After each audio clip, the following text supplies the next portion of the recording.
We should be live and well. Alright, let's just doodle doodle doo doubly tap. Alright, okay. Okay. Make sure everything's looking good on my end. And it looks good on my end. Fantastic. Alright. Momentos, por favors. Alright. Now we can get on into it. Okay. So I watched this one off stream. But I want to watch it again on stream because it was more like I didn't really take any notes. I was just kind of casually watching it, you know. So let's see what we got going on here. And let's see how this person, because I think they did a pretty good presentation. And by no means, like, right now with how everything's going, let's just say this is very much all up for debate, and the best I can do is just kind of give my 2 cents at the end of the day. So I'll do my research and, you know, see what, you know, if anyone's, you know, as best as they can give it a educated guess. So the sites that have to do with the biblical event of the Exodus. Archaeology is the study of the ancient people from what they've left behind. And one thing that the pharaohs have left behind is themselves in their mummified remains.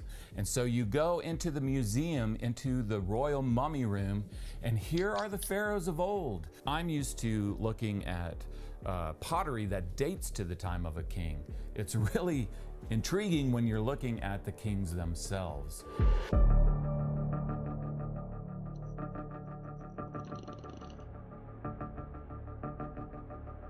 Of these royal mummies, which one was the Pharaoh of the Exodus? And this is hotly debated to this day, but here's the thing.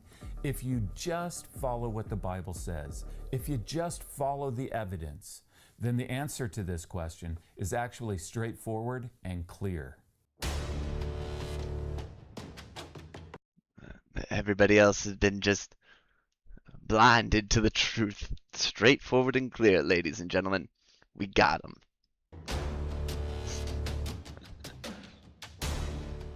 Don't forget to hit that subscription button. And I wanted to thank everybody that's been leaving comments in the video comment section about my book. I appreciate that very much. And I will leave a link in the description where you can order a copy of my book, Where God Came Down, the Archaeological Evidence. Okay, so if we're going to talk about the Pharaoh of the Exodus, then we need to talk about the historian Manetho, because he's an extra biblical source for the Exodus. Now, the writings of Manetho are lost to us, except through the quotes from later writers. And the earliest of those writers is the first century Jewish historian Josephus. This is the complete works of Josephus. And in it, Josephus wrote that one of Egypt's principal writers was Manetho, who was by birth an Egyptian.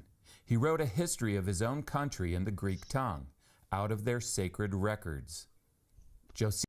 So, what happened to those sacred records? Did that like get lost with, you know, when we lost the Library of Alexandria? Is that where they went? Because couldn't we just go to their sacred records, or are those just no longer available? Because then we could just go straight to the source, you know. Josephus says of Manetho, I will set down his very words as if I were to bring the very man himself into a court for a witness. Okay, so what Josephus is saying here is that the AD first century historian Josephus is directly quoting the earlier 3rd century BC historian Manetho, who has written a history of Egypt using these much earlier Egyptian records. And where are those Egyptian records? Because then we wouldn't have to do this whole Josephus to Manetho to Egyptian records. If we had the Egyptian records, then we would help clarify things. hopefully one day those records will be recovered if they still exist. Um, and if that was just making crap up, then well, we're all out of luck. 'Cause it's hard to, you know. Well, let's just roll the tape. There's no doubt that Manetho wrote about the Israelites because he described a people whose leader was called Moses, who were captives in Egypt. But when they went out of that country, they built a city in Judea and called it Jerusalem. Then Manetho says that these Also, that country large enough to contain this great number. I thought Jerusalem was around. I thought the Israelites took over Jerusalem. I mean, they built upon it. Maybe it wasn't called Jerusalem until they took it over, and then they built upon what was left of that city. So I guess that can, you know. Anyway, people took their journey from Egypt during the reign of Amenophis, the king of Egypt. Amenophis is the Greek form of the Egyptian name Amenhotep. So in Josephus, we are given a quote from Manetho where he names the Pharaoh of the Exodus. This is huge. Josephus doesn't know the name Amenhotep. He only knows it because he's quoting Manetho, and Manetho knows the name Amenhotep because he has access to these early Egyptian records. so I mean, when was the ability to read the Egyptian hieroglyphs lost? I mean, I know the dynasty for Egypt became Hellenistic Greek essentially after Alexander, which was in like around Manetho's time. So I would think that the ability to still read hieroglyphics would still be around then. Hold on, we're gonna do a little googly doogly.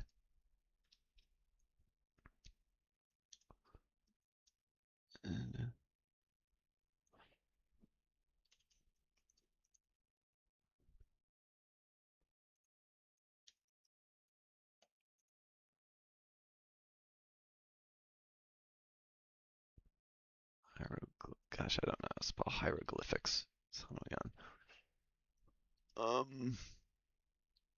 yeah, the ability, if the AI overview is correct, you know, the ability to read Egyptian hieroglyphics was lost during the 4th and 5th centuries AD. The last known hieroglyphic inscription was carved in 394 AD at the Temple of Philae. Interesting.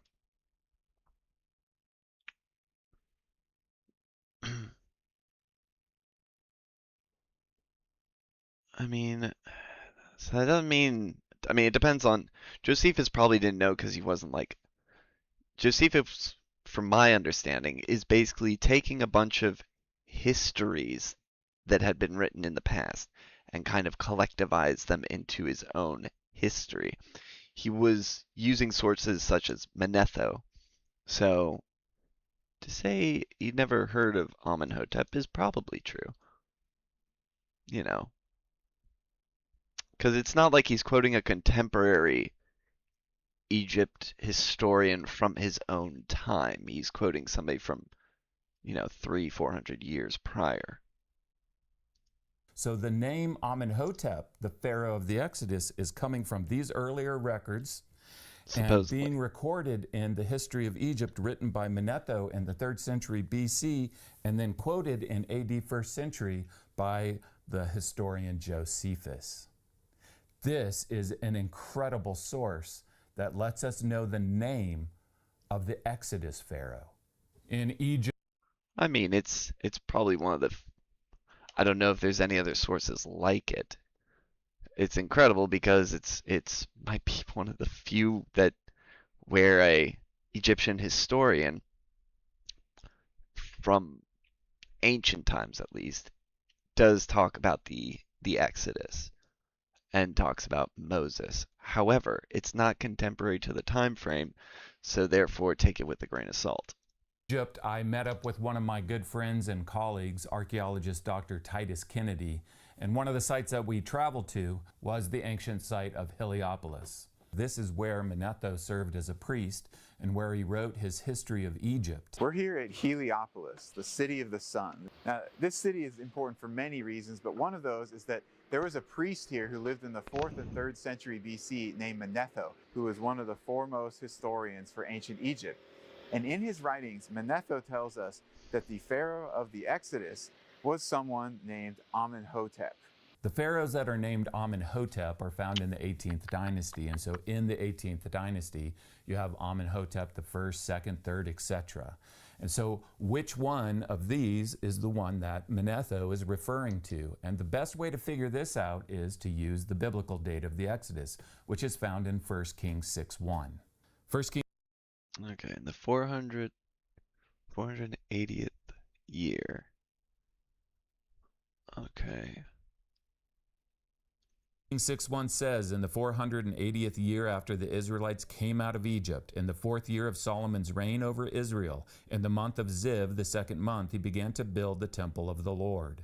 So there's 480 years between these two events, when the Israelites came out of Egypt, the Exodus, and the 4th year of Solomon's reign. Let me just do appreciate, also from the little research that I got, some things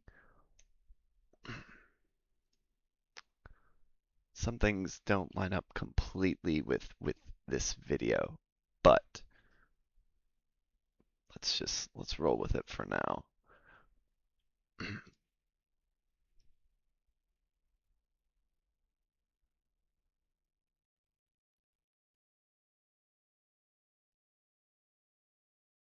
It's very well established that the 4th year of Solomon's reign is 966 BC.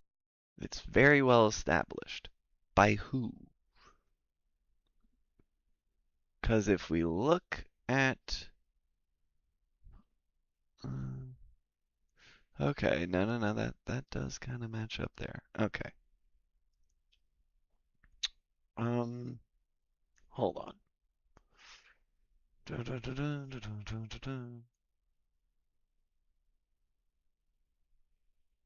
Yeah, right now, unfortunately, Solomon's reign is viewed as hypothesized. Like the dates given here. Sure.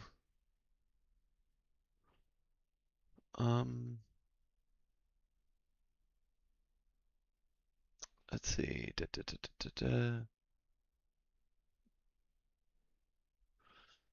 So let's just keep rolling with this. Let's keep going. BC.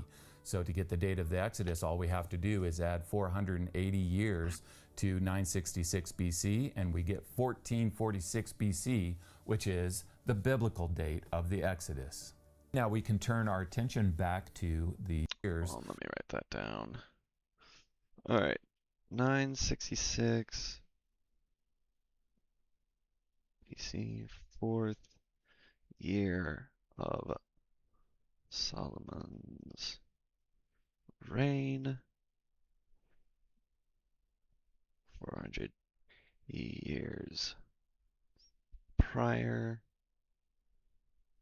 is 1446 BC. Year of Exodus. To 966 BC, and we get 1446 BC, which is the biblical date of the Exodus. Now we can turn our attention back to the Egyptian chronology, and we can ask the simple question: is there a pharaoh named Amenhotep that is reigning during the biblical date 1446 BC? Amenhotep I reigned from 1546 to 1526. His reign is too early. Amenhotep III reigned too late, from 1414 to 1376. I like how this is like a Blue's Clues. It's like, instead of him just saying, here's Amenhotep II in the date. It's like, well, let's take a look, everyone. Blue's Clues. This one's too early. This one's too late. This one's just right. It's like you could skip the. Why don't you just go straight to 1446? Like sometimes when people do this, I'm like, what? Okay, 7 BC. I don't care about those two. In between them, Amenhotep II reigned from 1450 to 1423. And so Hmm. Hmm. Well, it's a little slightly off. Okay. So does that match up? Look, you know what stinks is that one of my ways of sourcing things is Wikipedia. It's a blessing and a curse because anybody can write in there, right? But generally speaking, due to such, let's say, Egyptology is something that is very popular among. There's a lot of specifically Egyptologists. I don't know if there's nearly as many Russiantologists, Englishtologists. I don't know. You know what I mean? Like this is something that, you know, Wikipedia is a place where people can go and kind of adjust their or write in their own kind of thoughts. So you get a little bit of everything.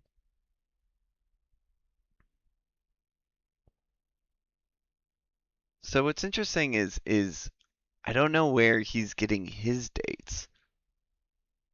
Um, because this is what, 2 years ago? Unless something has changed. Um, Again, Wikipedia is not like the truth, but Wikipedia gives it 1427 to 1401. Um, so, you know, um, yeah.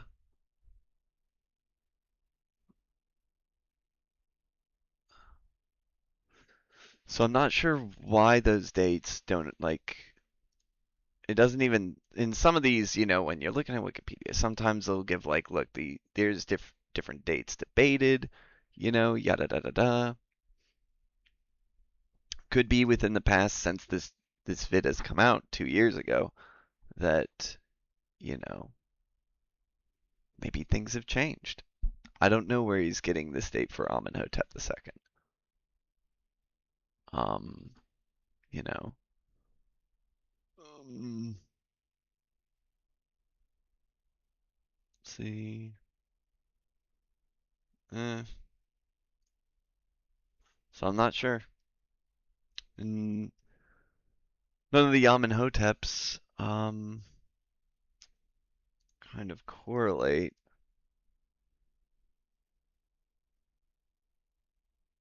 So maybe it's actually a little later in more around 1427 through 1401.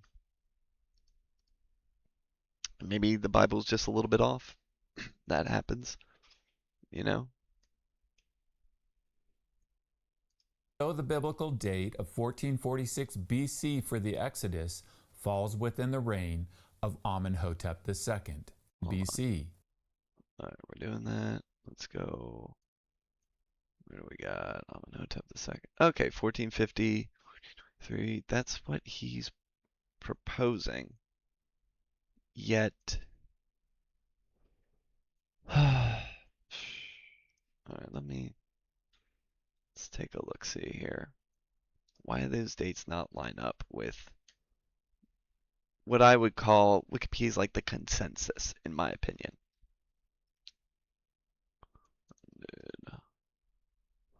Amenhotep second rule. He rules, man. Some estimates placing his reign a little earlier, or 1455 to 1418. Um,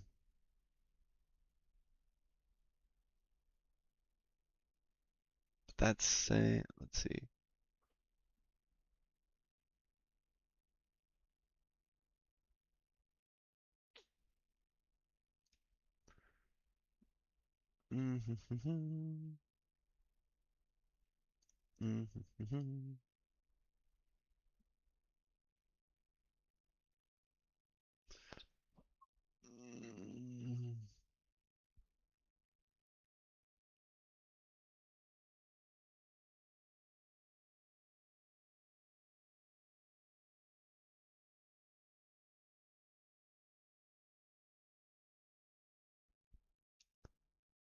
Our article used what is known as, so I'm reading Armstrong Institute of Biblical Archaeology. I'm always a little skeptical when, I mean, somebody's got to advocate, it's good to hear from the people who are advocating for the Bible being accurate. That's their whole shtick, but that also means they're biased. But it's good, at least it's a bias that is not hidden. High chronology. The heck is high chronology of Egypt? Low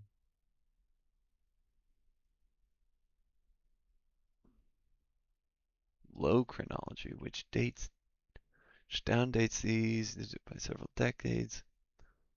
Okay, so based on high chronology, I guess that's based on high, quote unquote, high chronology. Now I kind of, what's the, well, let's see if we can find a debate, Egyptian high, let's see if they just know what I'm talking about. High chronology versus low chronology, Egypt.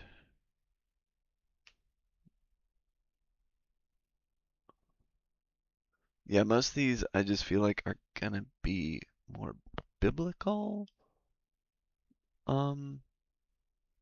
New chronology. Chronology. Um,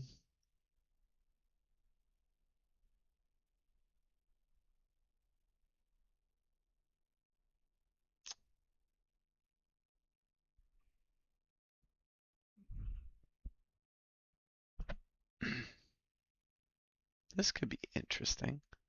This looks like a Israelites enter Egypt 1525.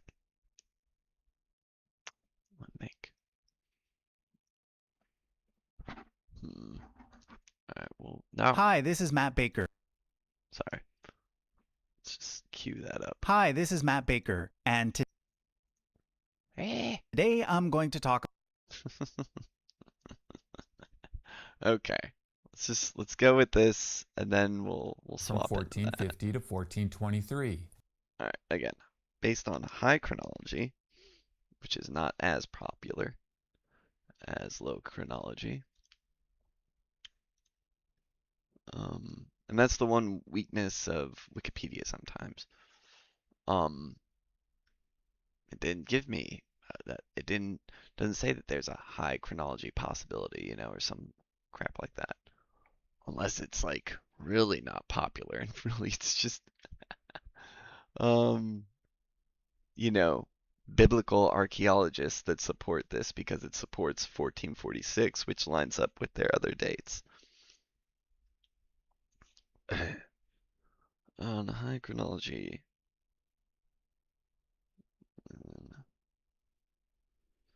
Second. And from.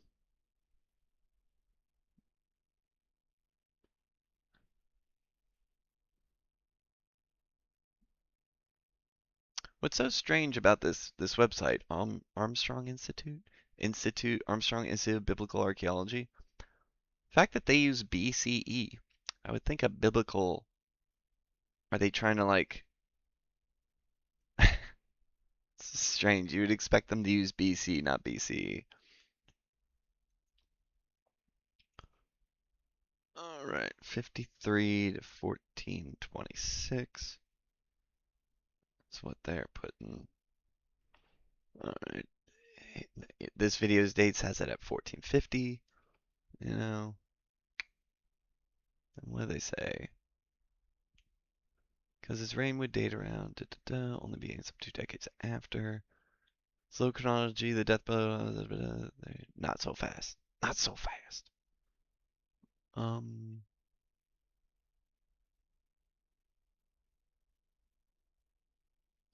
Yeah, I've heard there's another video out there that places it 1406.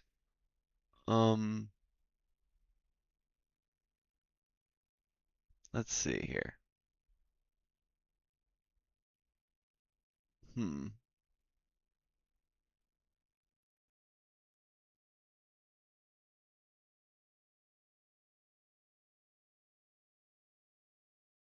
Oh, interesting.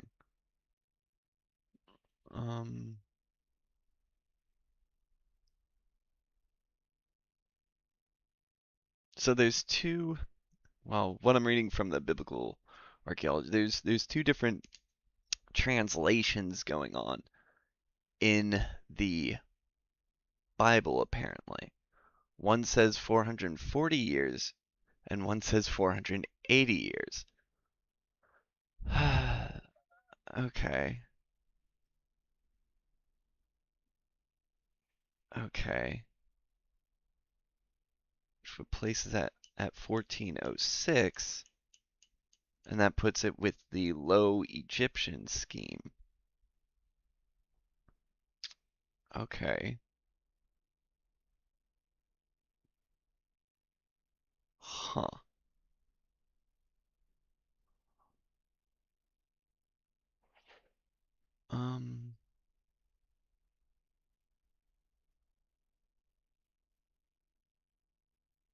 Huh. I'm curious now. Does my Bible, does the ESV, where did I put my Bible? Does my translation, I think it was like First Kings something, does it say 480 years or 440? Where was it? It was like First Kings. He says it in here. Doodle-doo. Doodle-doo. Alright, First Kings chapter 6. ESV, what you got for me?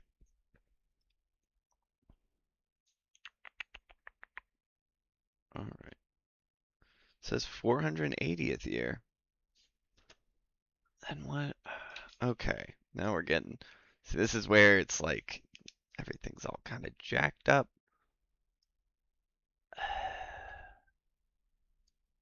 Hmm.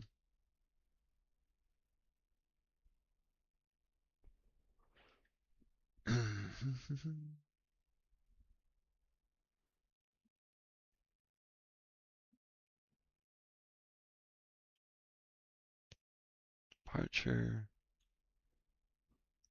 Breton translation of the LXX. This specifies for found in the Masoretic text of the Hebrew Bible. Septuagint. The Greek Septuagint. Within a book of the Hebrew Bible translated into Greek during the 2nd century BCE. Huh.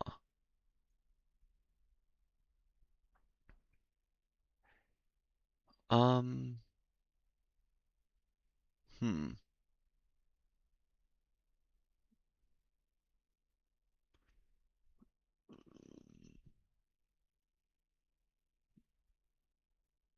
Hmm.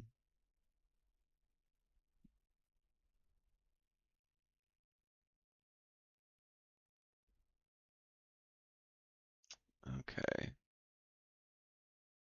So now I'm thinking that huh. Oh goodness.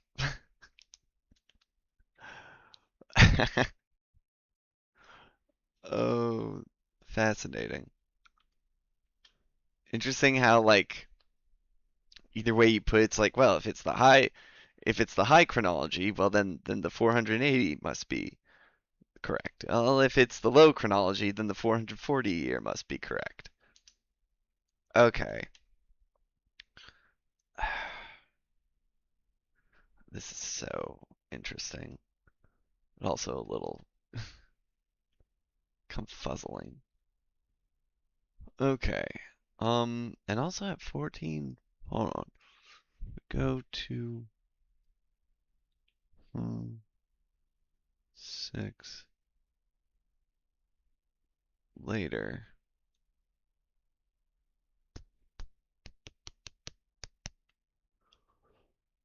Um,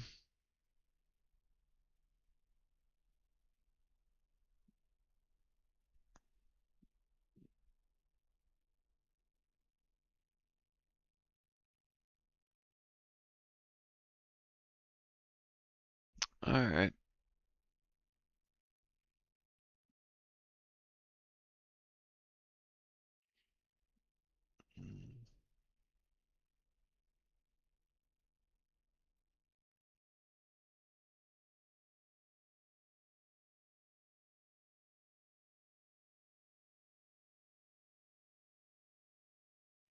Hmm.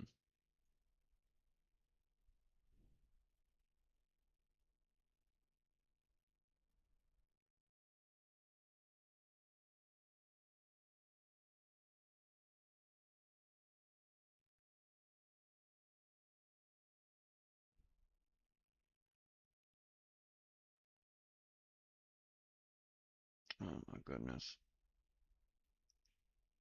There's just so much to this, which is interesting. Keeps things fascinating. All right, let's keep going with the video. Build the temple of the Lord. So there's 480 reign for more than 40 years. Well, his predecessor was his father, Thutmose III.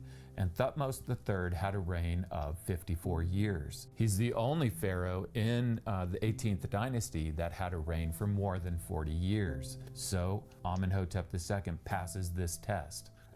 Again, I don't agree with that sort of assessment. It wasn't like he returned and it mentions that a different pharaoh had risen to power. That pharaoh could have died after 5 years of his exile, and it's just saying, look, he's not afraid because it's a new pharaoh. But that pharaoh could have died while he was 5 years in exile. He didn't go into exile and then he was like counting down the days of when the pharaoh was gonna die. So you don't really need a pharaoh to live that long for him to be outside of to be in exile for 40 years, because he seemed happy enough not to be going back to Egypt. He even argues with God on it. He's like, why me? What do you, I'm happy with my life right now. So to be like that we need to have a pharaoh that lived this amount of time, I think is unnecessary and doesn't really give credence to that pharaoh being the right one. The fact they did live a while, I mean, you know, something.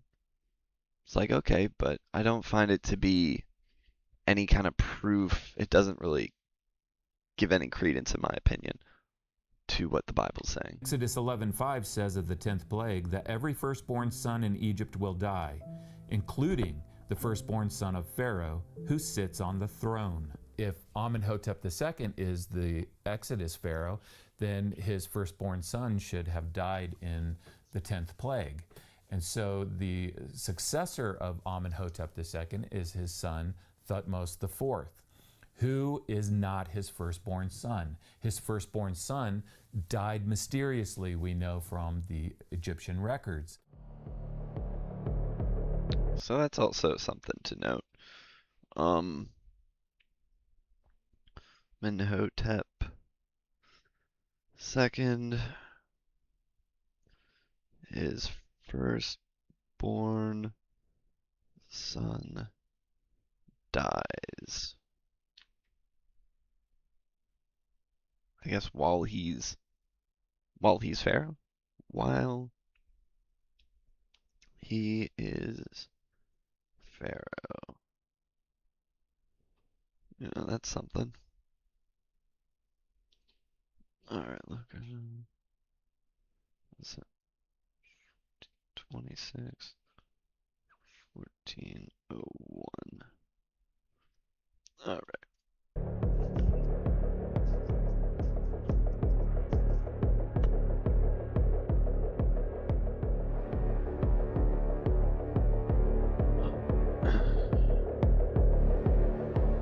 This is the Great Sphinx at Giza. And between the paws of the Sphinx is what's called the Sphinx Dream Stele. This was commissioned by Pharaoh Thutmose IV, who told a story about he came down to the Sphinx, he took a nap, and while he was sleeping, the gods came to him in a dream, and they promised to him that he would become the next pharaoh. This was strange because he had an older brother who was the crown prince, but this older brother had mysteriously died and disappeared from history. This was propaganda. He used the gods to give him divine legitimacy when he wasn't expected to become the next pharaoh. I mean, that's interesting. Expected to become the next pharaoh. So we have Amenhotep II passing these tests, these biblical criteria, because his predecessor reigned for over 40 years, and the one who succeeded him to the throne. Again, I don't think the first one, the predecessor thing, is a requirement. But it does fit nicely with the story. Was not his firstborn son. Next, we travel deep into the region of the Delta, to the ancient site of Avaris. One of the main excavators of Avaris is the Austrian archaeologist Manfred Bietak, and he's the one that excavated the 18th dynasty palace there. So we are here at Avaris, and this is where the palace of Amenhotep II was discovered and excavated. Yeah, starts. Wait a minute, his palace was in Avaris? Really?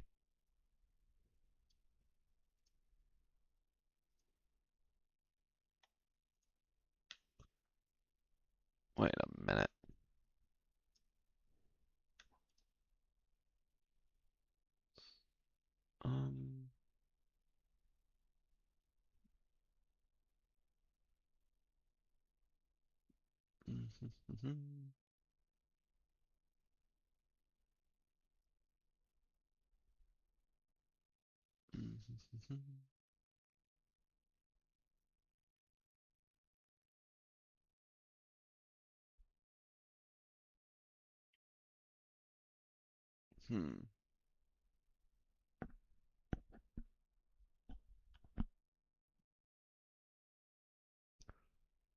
All right, let's It's in keep that this corner, essentially. Yeah, and then comes over like this. So we're just out in an agricultural field right here. This is all that's left. We can see pottery around. We can see a few foundation stones around, but this is where the 18th dynasty palace stood, in this field underneath our feet and behind me here. But this is a palace that has been discovered, and this is a palace that has been excavated. How long have they been excavating in this area? About 60 years. And yet there's like nothing hardly to see here. It's just all been turned back into agricultural fields. Yeah, mostly pottery and maps.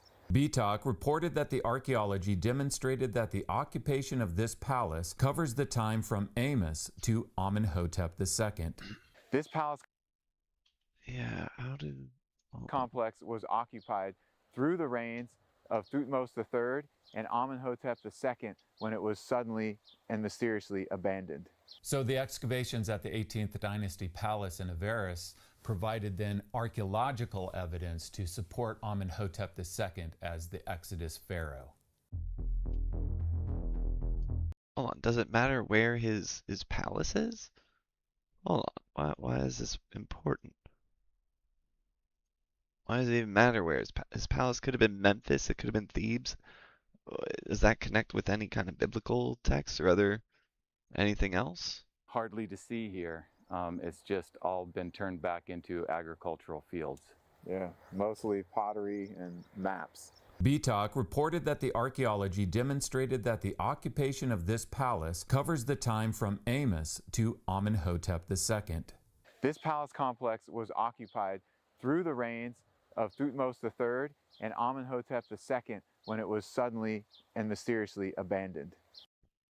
So it was occupied, but it not. I mean, doesn't mean it was occupied by. It could have been a high governor. I mean, I'm pretty sure other people in the royalty, the nobility, of Egypt, could also have palaces. Um, I do know that the Hyksos had made, like, there was a palace there that was meant for potentially a pharaoh. Whether it was occupied by the pharaoh, he might have used it like as sort of like, his main palace was in Memphis. He'd go to Avaris, and maybe that's when he was staying down Avaris, he would use that temple as like, he would use that temple. Again, I don't know how that there being a temple in Avaris makes for this specific purpose. Like there being a palace in Avaris connects more to other things that happened before Amenhotep, from what I understand. So the excavations at the 18th Dynasty Palace in Avaris provided then archaeological evidence to support Amenhotep II as the Exodus pharaoh. Because it was abandoned? Did it? I don't know how we came to that conclusion. Next, Hold we on. travel deep into the region of the Delta to the ancient site of Avaris. Okay. One of the main excavators of Avaris is the Austrian archaeologist Manfred Bietak, and he's the one that excavated the 18th Dynasty Palace there. So we are here at Avaris, and this is where the palace of Amenhotep II was discovered and excavated. Yeah, starts in. Hold on.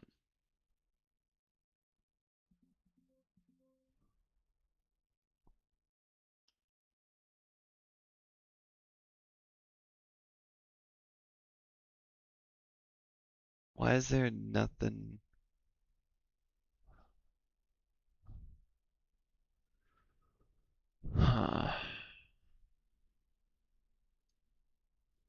Hold on. Ba-dum.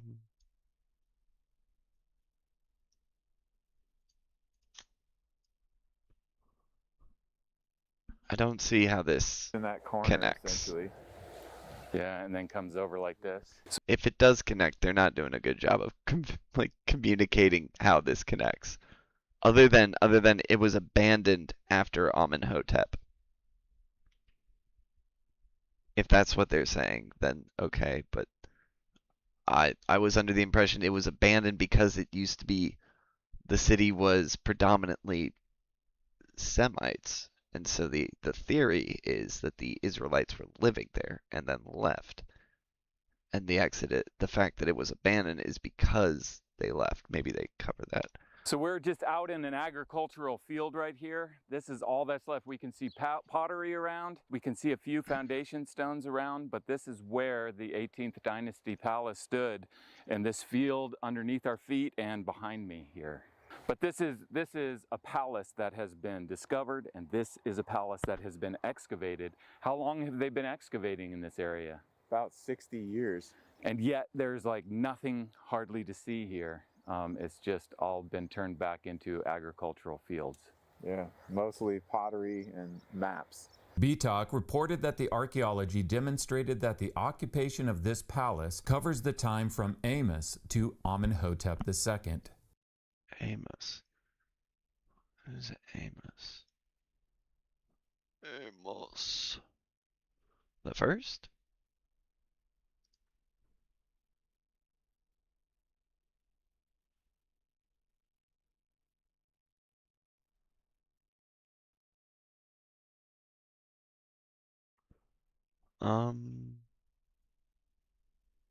I guess it'd be Amos the first. I don't know if there's any other.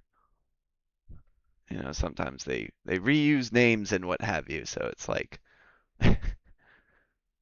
well, he's supposed to be the first, Amos. So,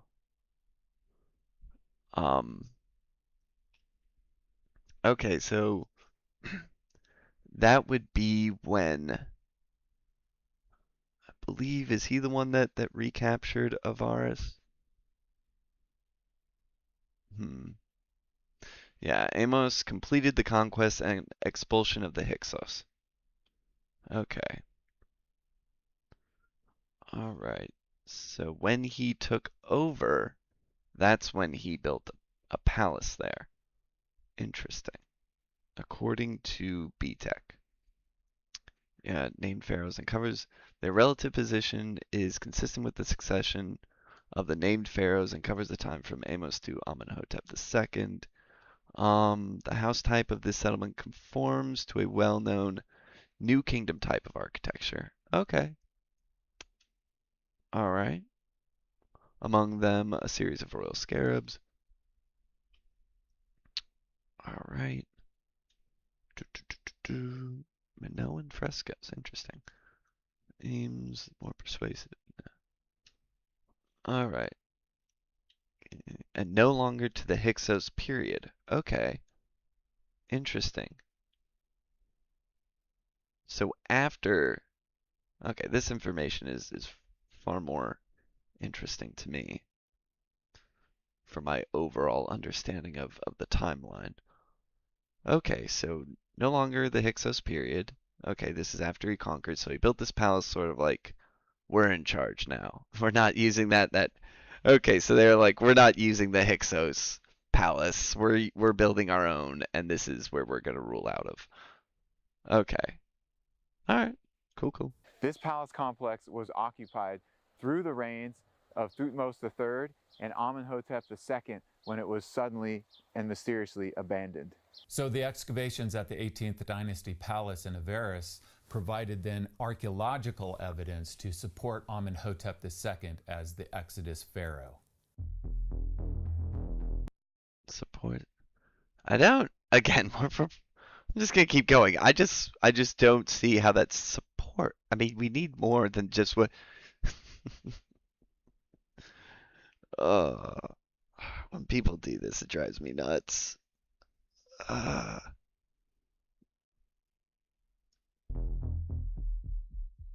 One of the most impressive pharaohs in all of Egyptian history is the pharaoh Ramses II. And so it was very because this place was stopped being occupied by Amenhotep II. This is why you have sin in your life. What? Wait, what?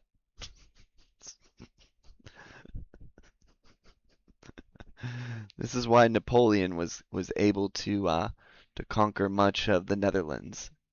What? very early on that Egyptologists started to propose that Ramses II must have some connection with the Exodus. I am here at Memphis. This is the first capital of Egypt, and below me is this colossal statue of Ramses II, who built this site up during his reign.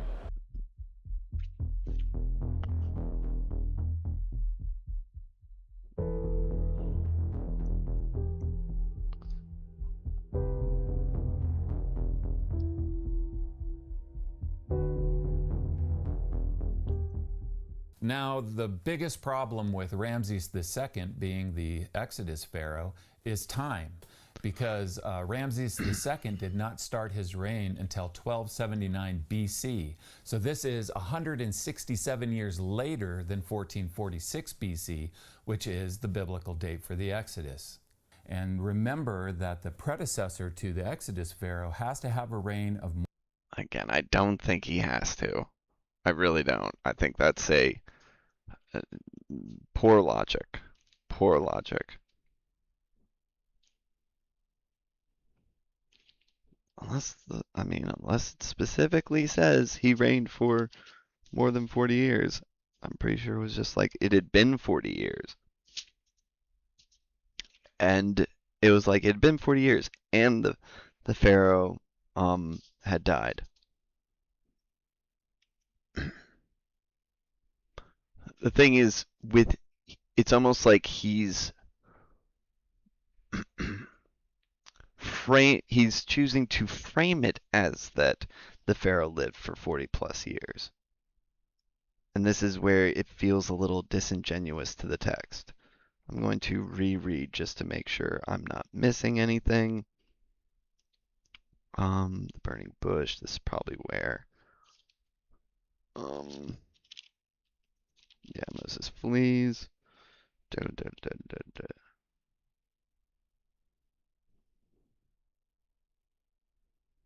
Mm-hmm.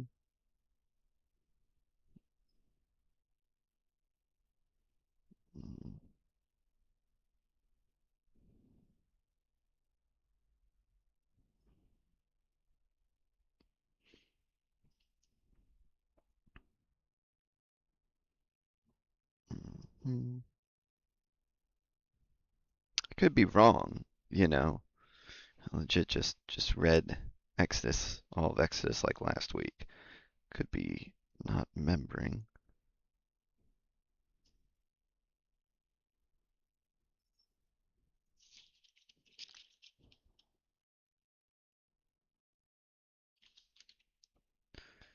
Just says during, so Exodus chapter 2, verse 23, during those days the king of Egypt died. Okay.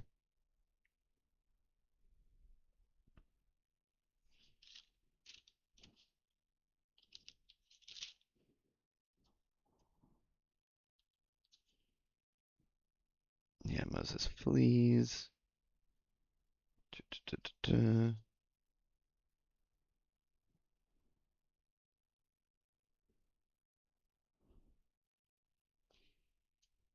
If anything, the framing, this is where reading the Bible sometimes the chronology is wonky because just after Moses flees and he gets married, has some kiddos, and then right after that it says Pharaoh dies. So it doesn't give any real like it wasn't like Moses was waiting 40 years for that king to die so he could come back. During those many days, the king of Egypt died. So at some point during that's why it could have been like 5 years after he left. Like he didn't need to reign for 40. The way people frame things, it just feels so disingenuous. Just to make it look a little bit more, add a little bit of kick to it. Well, if we just frame it like this, that it had to be 40 years.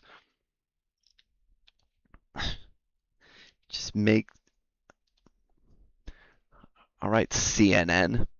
Why is it that biblical freaking advocates sometimes do this where it makes me feel like I'm listening to some kind of propaganda?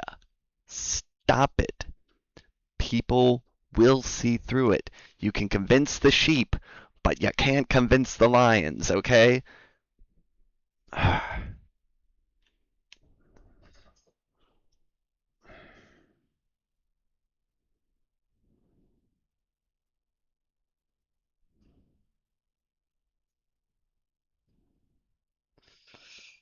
Okay.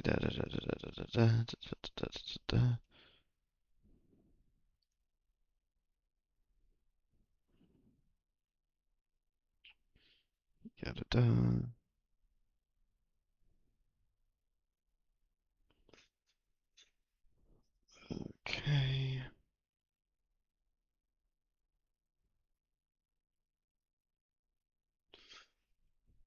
All right, maybe I should have just gone to the section Moses returns to Egypt. Like going line by line here trying to find it. Da, da, da.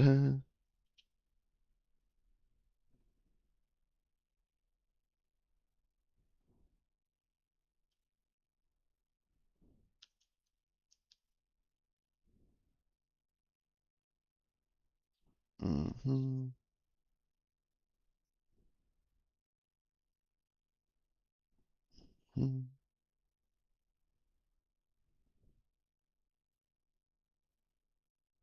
Dang it, I know it's. Did I write it in my own notes? Might have been something that I would have written down. Just jot it down as a like little, you know.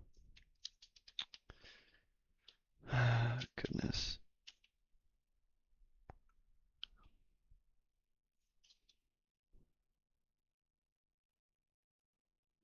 Mm-hmm. Mm-hmm. Dang, it looks like I didn't. Shoot.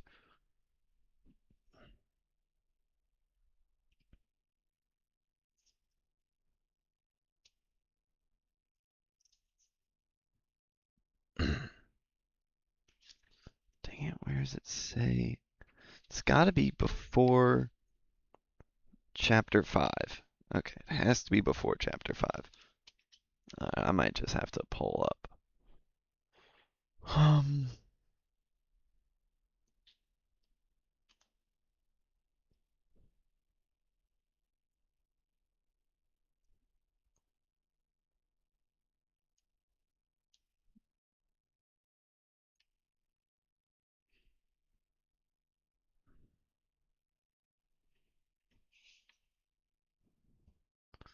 Need one of those like little pointers that the Jewish clergy use, like do, do, do. Alright.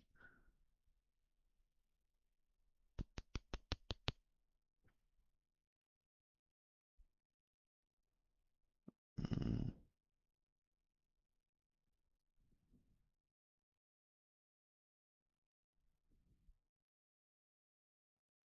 Mhm, mhm.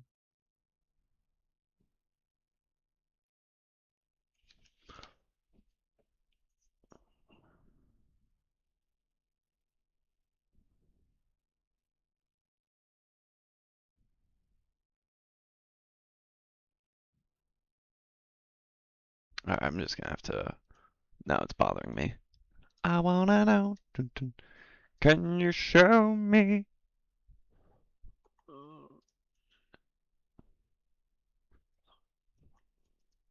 Alright, well,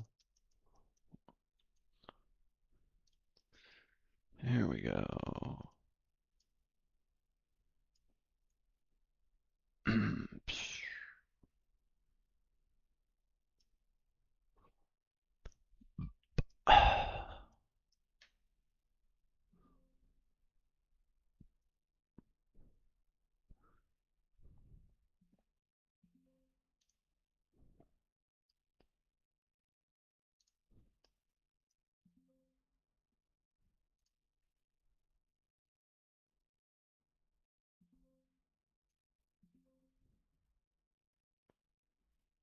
Where the fudge?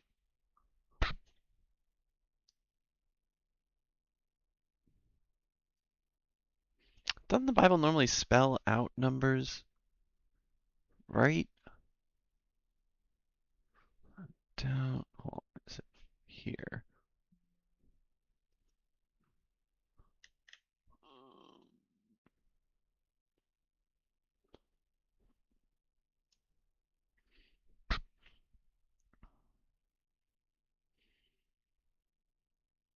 Because if he's right, then that is significant, and I should mention it.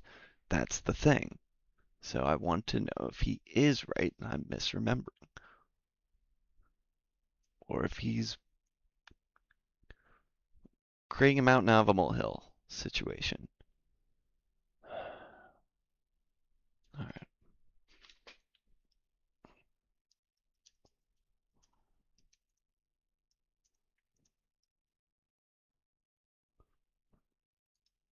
Okay. Exodus 2:15. Thank you. Should just Google it beforehand.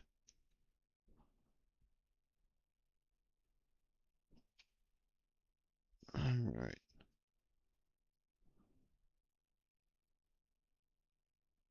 Wait, what? That's not according to the Bible. Exodus 2:15.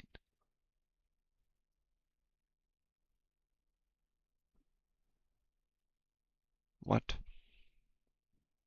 Or are they using Acts 7:23 through 30? I don't.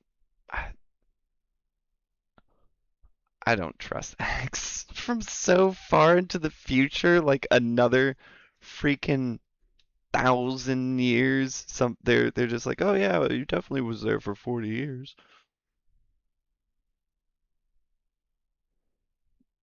Or he had to be in there for 40 years because of blah blah blah blah blah. Alright, what's this X? Let's see what it says.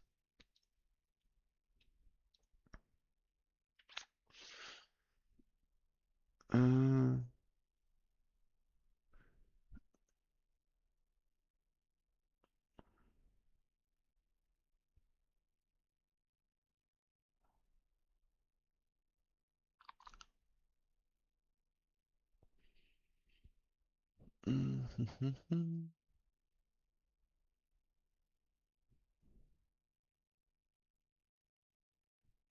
none of Acts 7:23 through 30 makes it seem again like the previous pharaoh had to live 40 years.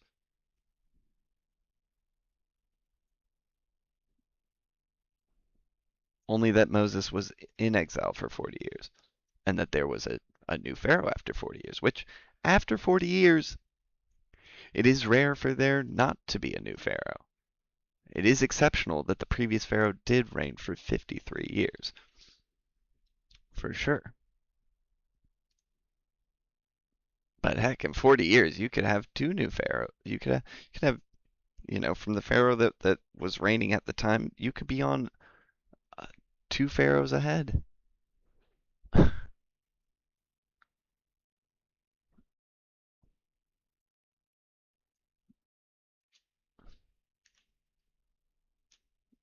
215.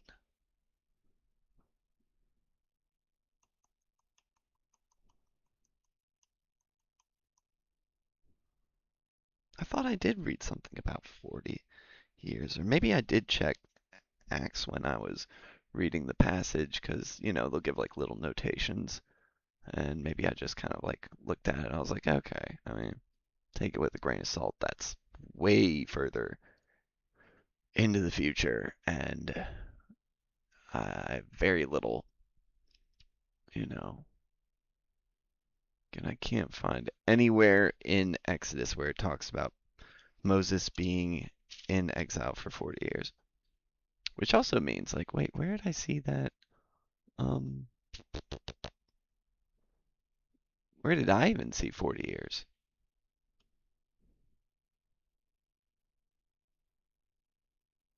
I don't know.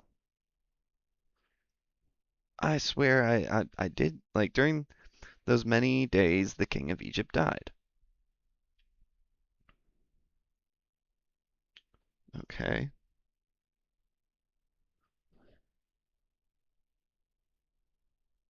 Maybe there's something later on the text where it was like he was 80 and da da da da da. I wish Googly Doogly would give me that passage. Somebody help me. Help me, help me.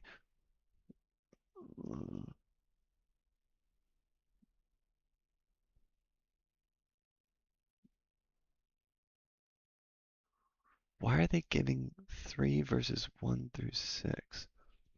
Let me see this. 3 verses 1 through 6.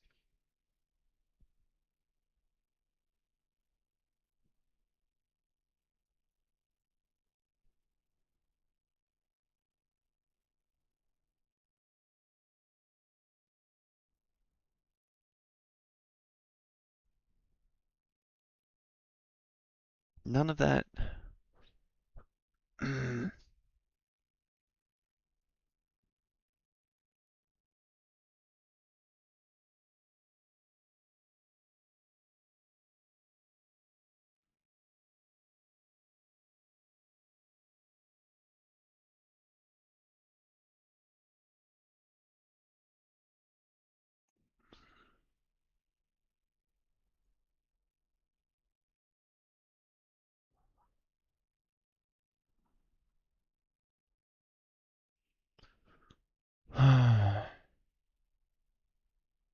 Let's see, Exodus 7 by 7.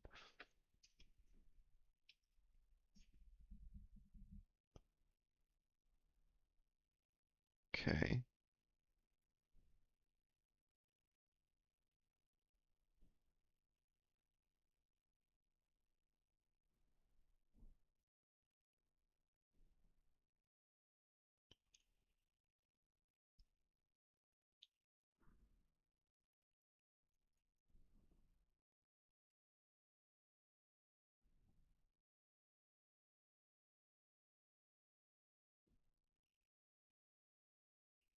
still not seeing anything that promotes this idea that the predecessor had to reign for 40 years.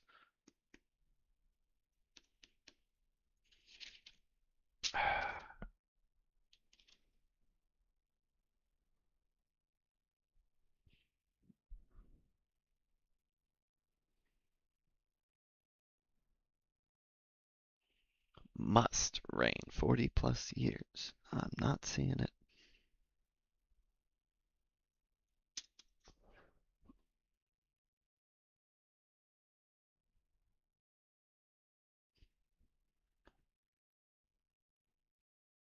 Like, that's fine if Moses was in the wilderness, you know, in Midian for 40 years. There's nothing wrong with that. I don't see anything, you know. It just doesn't mean that the Pharaoh had to be alive during that whole time. The one that sent him into exile. I'm spending way too much time on this. It's just grinds my gears. Grinds my gears.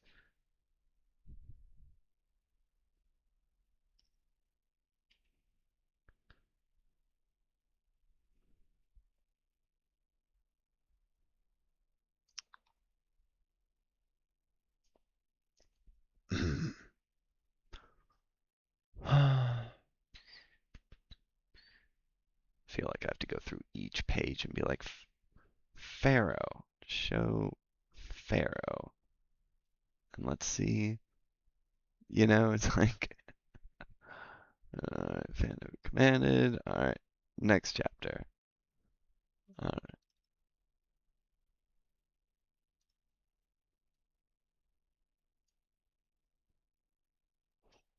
Yep. Boom. All right. Boom, boom, boom. All right.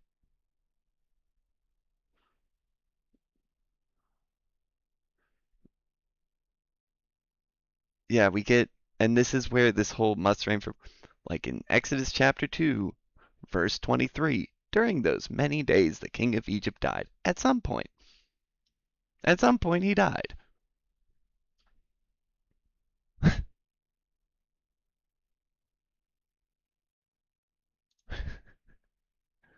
Oh my goodness.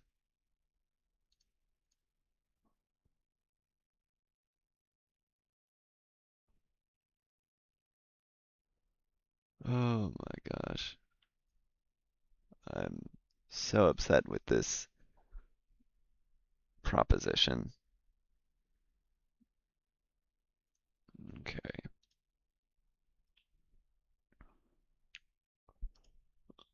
Still trying to see if I missed something.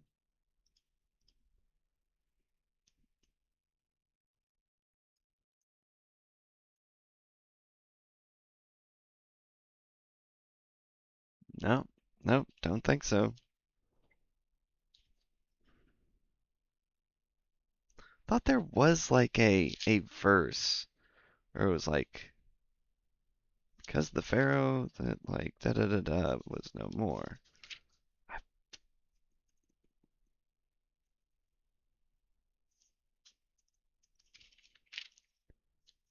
Um, I don't know. Okay. Yeah.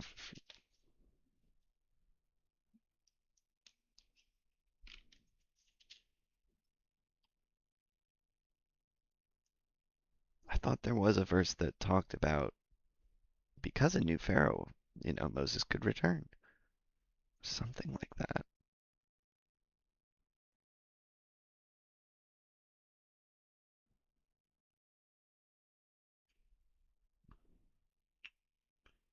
Bush.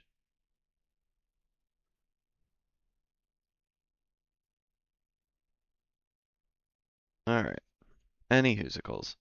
Yeah, this whole Pharaoh must reign, from what I can tell, is a load of malarkey, which is annoying. More than 40 years. The predecessor of Ramses II is Seti I, and he reigned from 1290 to 1279 BC, which is just a reign of 11 years. So he fails the test. Now, But he didn't need to pass it either.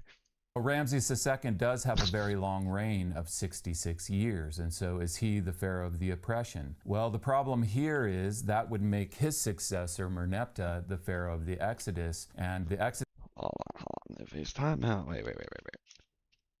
Pharaoh of the oppression. Hold on. Maybe it's earlier? He's talking about earlier? It's not about when Moses was in exile. It was about when the people were oppressed. So maybe I'm looking in the wrong section. Hold on. Okay. Let's see.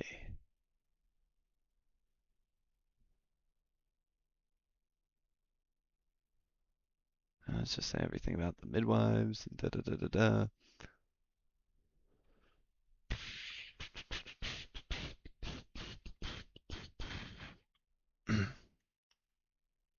Okay.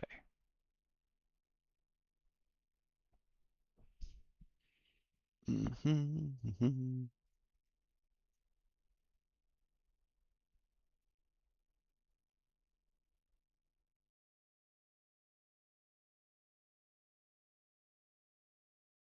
Yeah, I'm not. This is so frustrating. Exodus pharaoh can't have their firstborn son inherit their throne because he would have died in the 10th plague. The successor to Merneptah is Seti II, and he is his firstborn son. So the reason that Ramses II can't be connected to the Exodus is because he fails all these tests. If he failed just one of these criteria, then he would be disqualified as a candidate, but he fails on all counts. So now I'm going to give my general views of the debate that's been going on for a long time between the early days. See, now it's one of those things where if somebody's willing to fudge stuff like this, and I think it's willfully fudging this, then I am more apt to not trust what else they have to say. Unfortunately, I wasted so much time just to be like, I don't know where he's getting that idea from. And it turns out he's bullshitting. Oh, lovely. Hey, don't you love it when Christians bullshit all too often and then they don't even, it's like goes over their freaking head. Alright, I'm gonna go grab a smoke, a cigarette, and then I'll be back.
All right.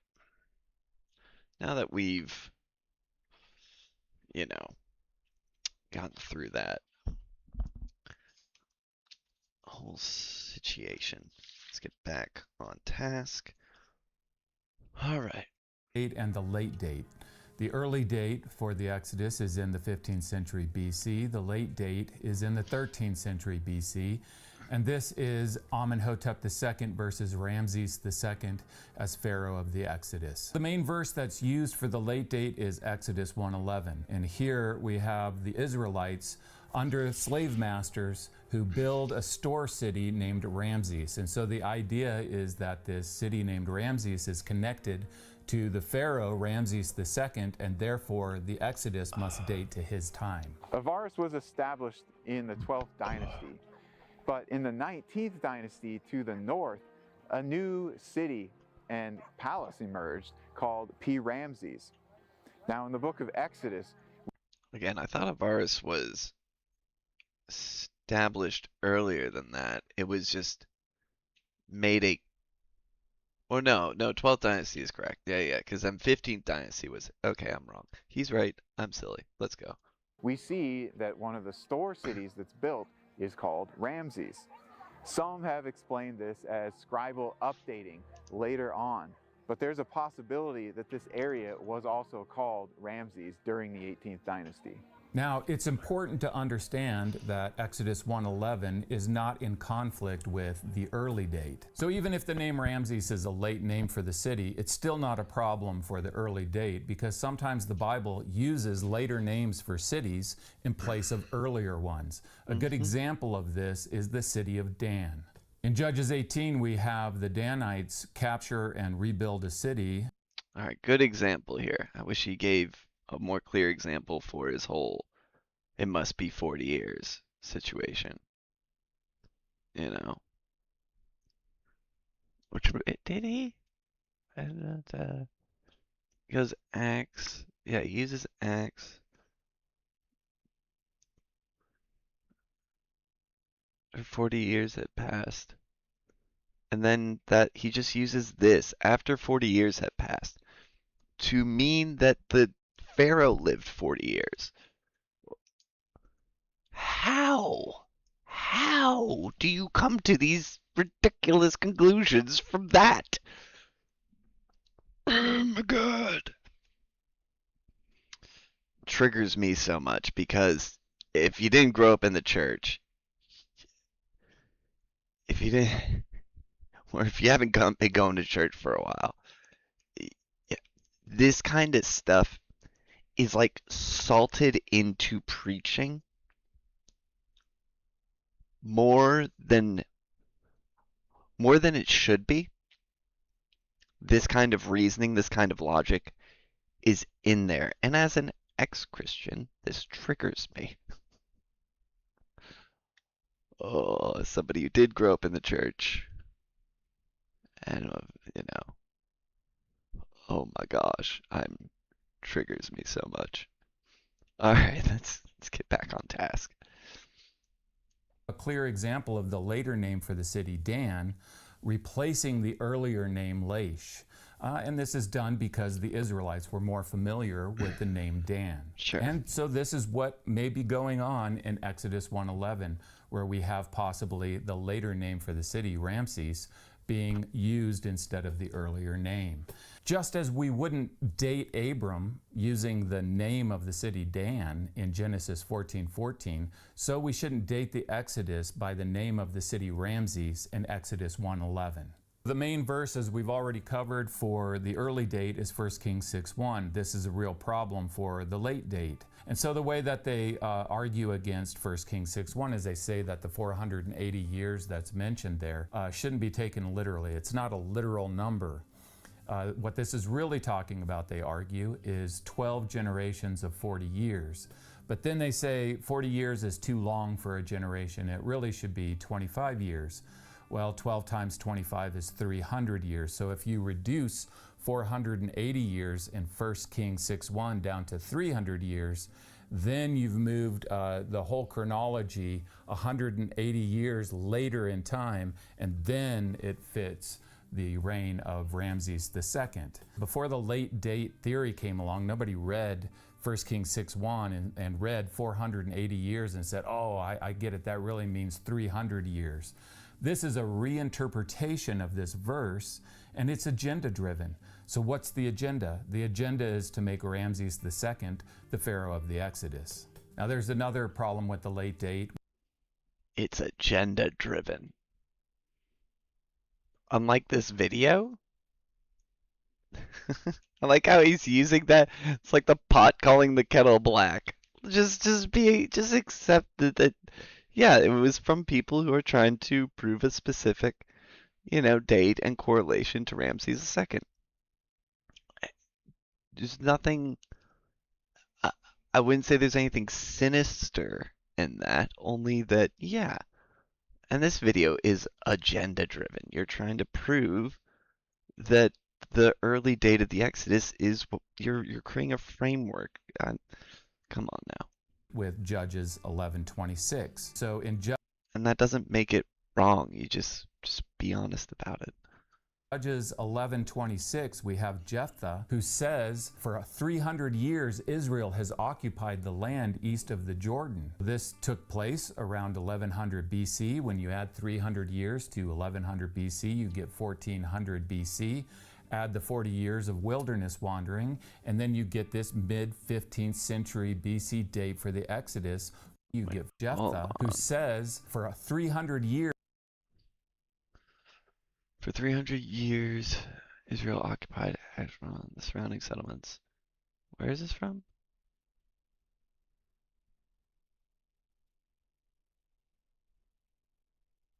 Wait a minute. Israel has occupied the land east of the Jordan. This took place around 1100 BC. When you add 300 years to 1100 BC, you get 1400 BC. Add the 40 years of wilderness wandering, and then you get this mid-15th century BC date for the Exodus, which is in agreement with the mid-15th century date of the Exodus from 1 Kings 6:1. So since Judges 11:26 also gives a 15th century BC date for the Exodus, then the late... Wait a minute. Wasn't I just reading something that kind of like... Again.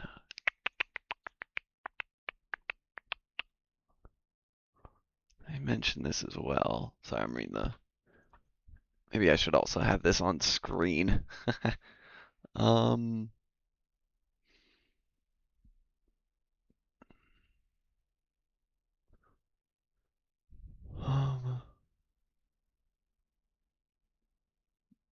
More closely dated 1090.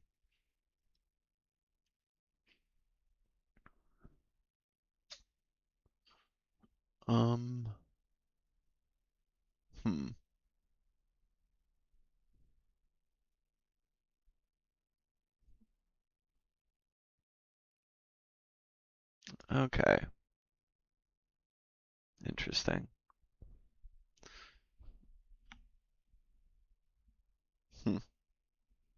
Okay, let's keep going. Date scholars have to present their arguments against it. So what they say is that Jephthah is unreliable. And the reason that they give is that he calls in verse 24 the name of the Ammonite god Chemosh, whereas later in the Bible, for example, in 1 Kings 11:5, the name of the Ammonite god is given as Moloch. So Jephthah can't be trusted. He gives the wrong name of the god of the Ammonites, and so therefore in verse 26, when he says this 300 years, you can't trust that 300 years as being accurate. Well, this is actually from Jephthah, very important information about the Ammonites. He's telling us that earlier in their history they worshipped the god Chemosh, which makes sense. Who is Jephthah? Is he talking about Ezra? Jephthah. Esther? Is that a book in the Bible? Jephthah. Jonah, Micah, Zephaniah, Haggai, Jephthah. The heck? Alright, we'll keep going. because that's the God that the Moabites worship, and the Ammonites and the Moabites are brother nations that come from Lot. And so they worshipped early in their history Chemosh, and then later they changed and adopted, for whatever reason, the worship of the Amorite god Moloch. Well, historically, nations sometimes change their gods. Few examples, Egypt, and are worshiping these other gods. So this is not any kind of Acts chapter 7 and the testimony. Okay, so Judges 11:26. Is that what he's talking about? Why is he saying Jephthah?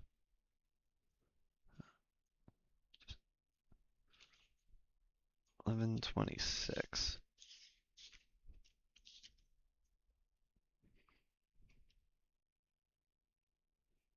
Oh, this is, so apparently Jephthah is, I'll just say, okay.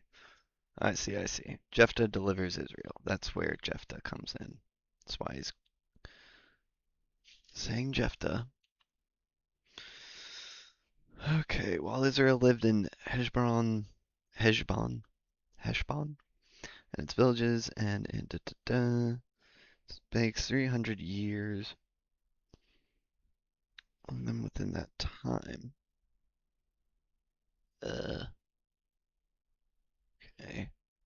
Somebody gives like a super round number, like 300 years. Sometimes that can be just like kind of like a ish. Just as 480 is an ish, because I think if he's saying 12 generations, if that's like the original text was 12 generations, and that's why they put 480 years, due to it being considered 40 years is a generation. That's interesting. That is interesting to note.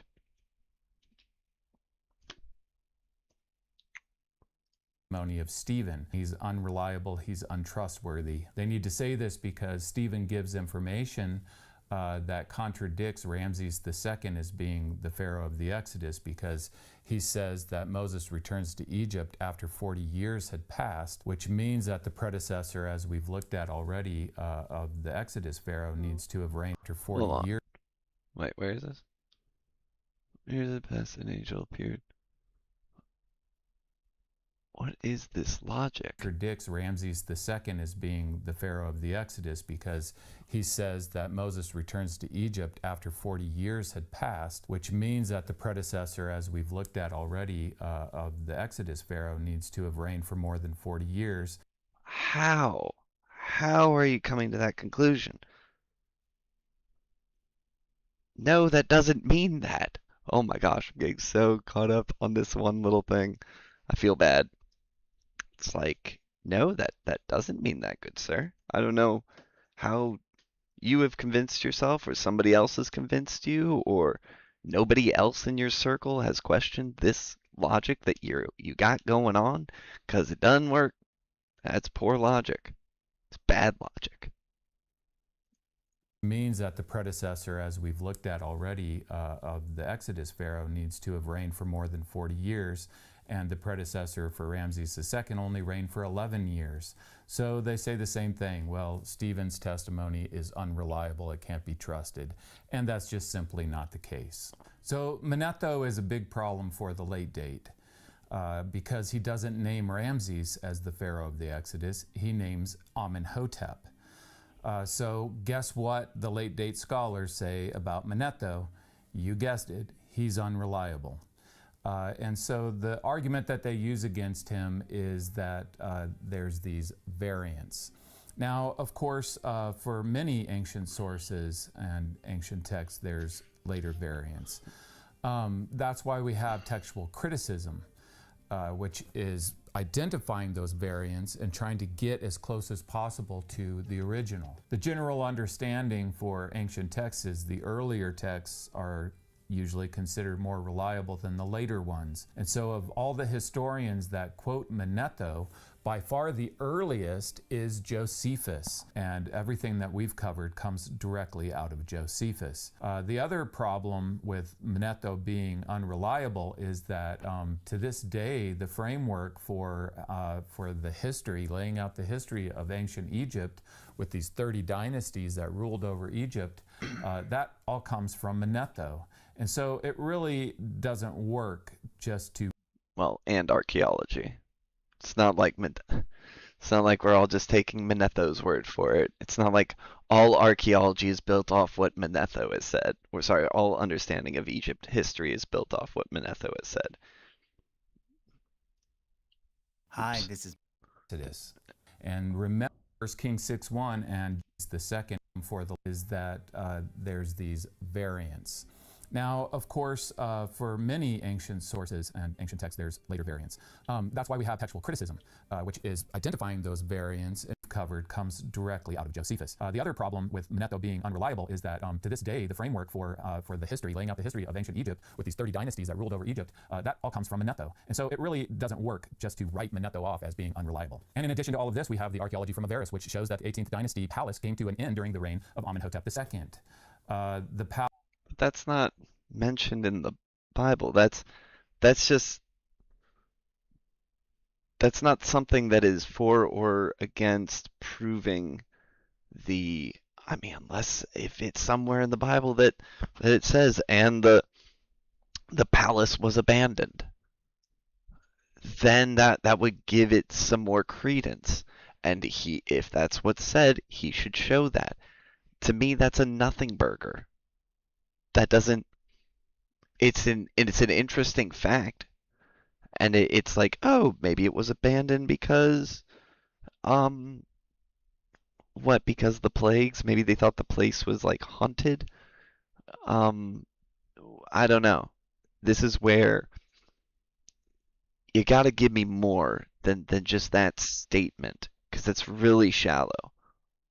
Palace of the 19th dynasty and P. Ramses didn't start with Ramses II, nor did it end after his reign. Really, the reality is that the evidence for the date and the pharaoh of the Exodus is stacked on the early date side. Okay. All right, let's see what this person has to say. about biblical chronology. I'll be explaining the chronology that the Jewish calendar is based on, as well as some of the chronologies used by Christian literalists. A literalist is someone who believes that everything in the Bible, from Adam and Eve onwards, is literal history. I myself am not a literalist, but I find the topic fascinating. 100% certainty that the first temple was destroyed in the year 586 BCE. Give or take 1 year. This means that the Jewish date for this event is about 166 years off.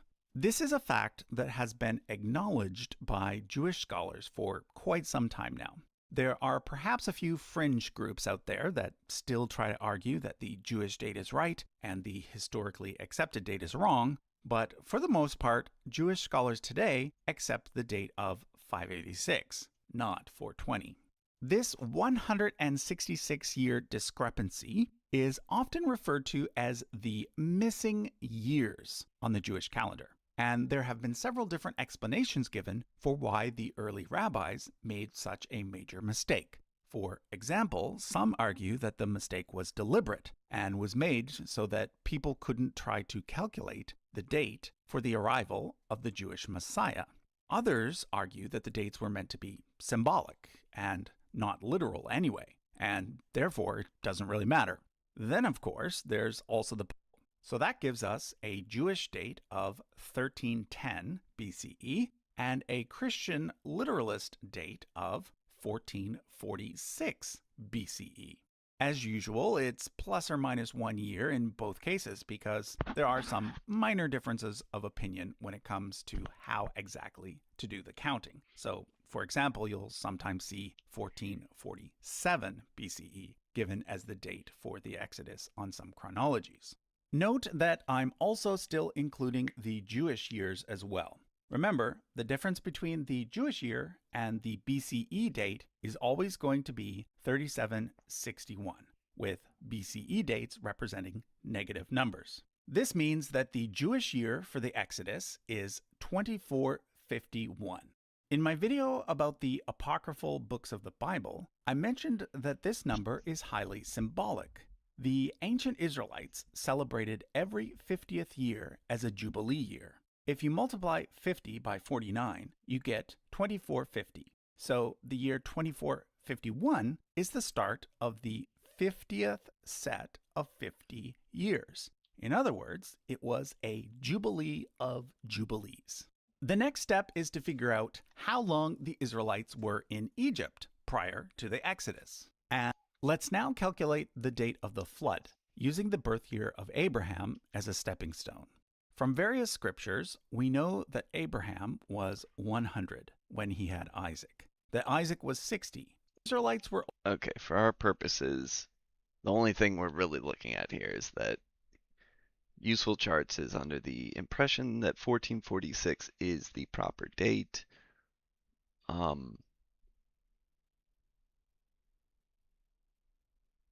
he calls that Christian literalist.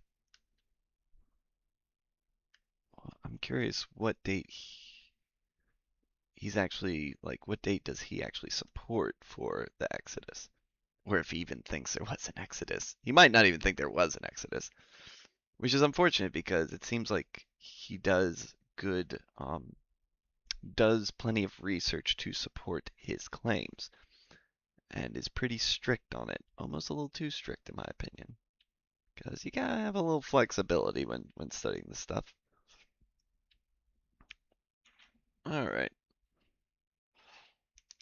So, what is this whole idea of 1406?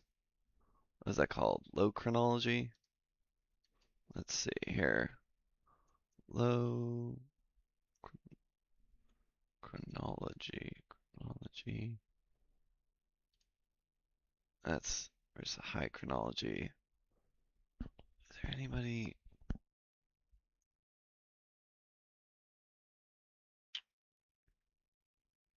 New chronology. What's this new chronology?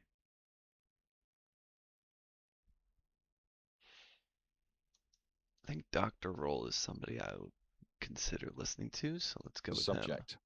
For our first question, we are joined today by Dr. Rawl. Many of you are actually going to be familiar. The subject. For our first question, Yeah. I thought I would start off with the very basics. So, what made you begin to question that our current view on chronology was wrong? Were you the first, or have there been others within academia that have questioned our view on chronology as well? Well, I started getting interested in the subject in the 1970s when I read a little blue book by Professor Kenneth Kitchen called The Third Intermediate Period in Egypt. And that sounds like a mouthful. It basically is the period after the New Kingdom, before the late period. So it's dynasties 21 to 25. So that's when I got interested, because I started reading this book, which had all the information in it there for students. And I realized that there were problems with this book. All the data was there, but the interpretations were a bit dodgy. So that's when I got into it for the first time. But I mean, other people have been doing this for donkey's years. An expression that Americans don't actually know very well, but it means a long time ago. Isaac Newton, 17th century. He was one of the first to start trying to piece together the names of Egyptian kings with the Bible. And he identified the pharaoh Shishak of the Bible, who sacked the Temple of Solomon, as Ramesses II. Now, I do that as well. So, you know, hundreds of years later, we have somebody, a great scholar from the past, who has similar ideas, or had similar ideas to what I do today.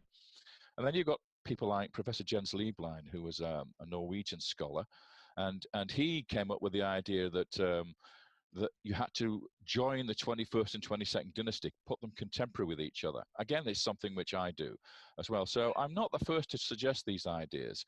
You have Cecil Tor. Cecil Tor had a big fight with Flinders Peters, the great Egyptian archaeologist, about the dating of the Greek Dark Age in relationship to Egypt, because Petrie had found Greek pottery, Mycenaean pottery, at Tel el Amarna, and then he dated the Mycenaean age on the basis of the Egyptian chronology, and Cecil Tor was not happy with that at all. And then, of course, you've got the perhaps more famous, people might know him better, would be Immanuel Velikovsky in the 1950s, who had a go at redating Egyptian history. And he was followed by somebody called Donovan Corville, who also had a go at it. So I'm one of the last in the line, to be honest, to be doing this. And there are many going to be following me in the years to come, I'm sure. Especially, it seems like it's gaining more ground today. That's very interesting. I'll be curious to see what work's being put out, let's say 10 or 15 years from now. Well, hopefully there'll be works that actually approve what I'm doing. Exactly. Then people will be referring to you as one of the pioneers on the subject, of course. Well, I don't know. I'm sure I'll be dead and buried long before that happens. What are some of the implications on different Egyptian dynasties ruling at the same time? I know in chronology, I've been hearing, they like to date it like one right after the other. But if some of them are going at the same time, is there something that conventional Egyptologists are reserved to acknowledge with that? The pharaohs might not be in sequential order, especially given the third intermediate period? Well, actually, I would say that 99.9% of Egyptologists accept there are overlaps between the dynasties. And when we do accept that in what we call intermediate periods, let's define what an intermediate period is. It's a period when one king doesn't rule the whole country at the whole time. Those are the kingdom periods, we call those. So Old Kingdom, Middle Kingdom, New Kingdom. We have a single ruler usually, sometimes a co-regency, ruling the whole country. In the third intermediate period, for instance, which is the one I study, there were several dynasties ruling at the same time. And that's Don't know if any of this really has that much to do with what I'm trying to study. It's a generation, mainstream Christianity, is the Bible reliable? 4 pillars. What is this?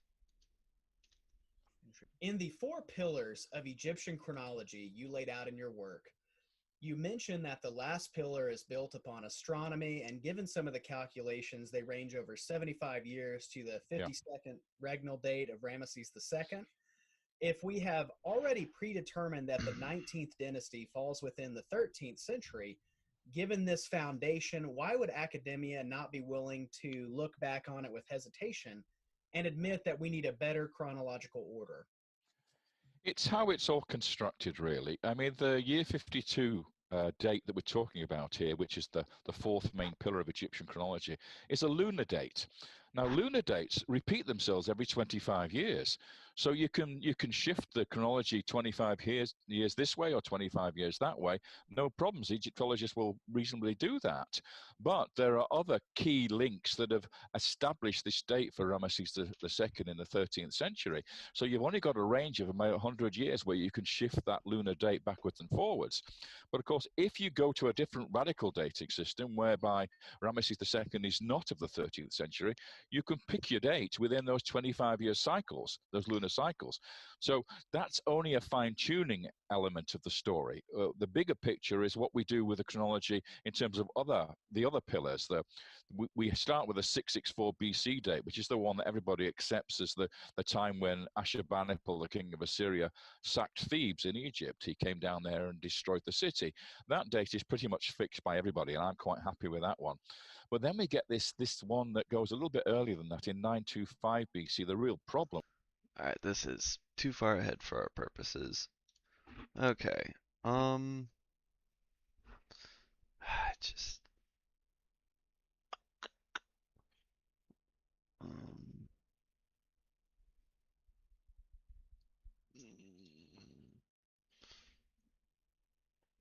chronology.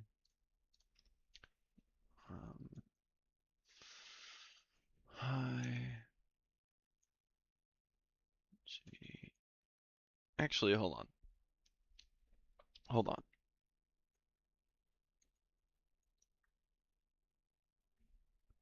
Not 1404, 1406. Wasn't there somebody? I thought I saw.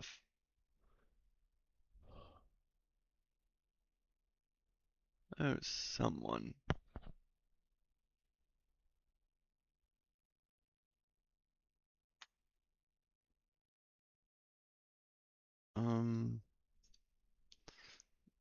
Inspiring philosophy. I do appreciate what he does.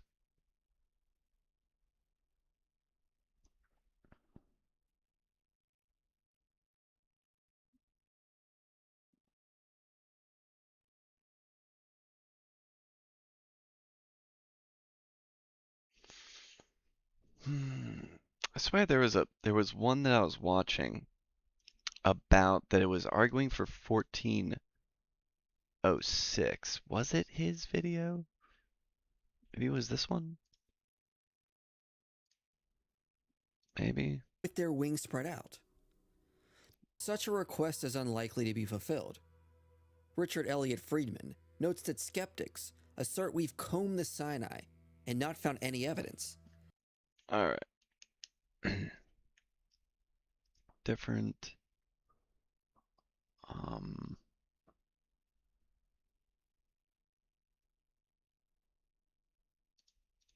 All right, that's a long one. Did I ever watch this one? Shoot.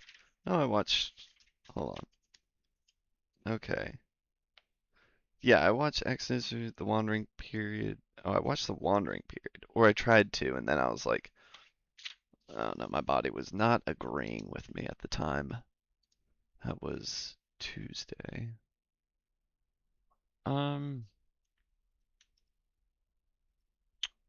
Hmm. Hmm. All right. One of the things I'm quite fascinated by that it doesn't specifically pertain to the Bible, but it pertains to the time period is the Hyksos. Yeah, that's something I might look into.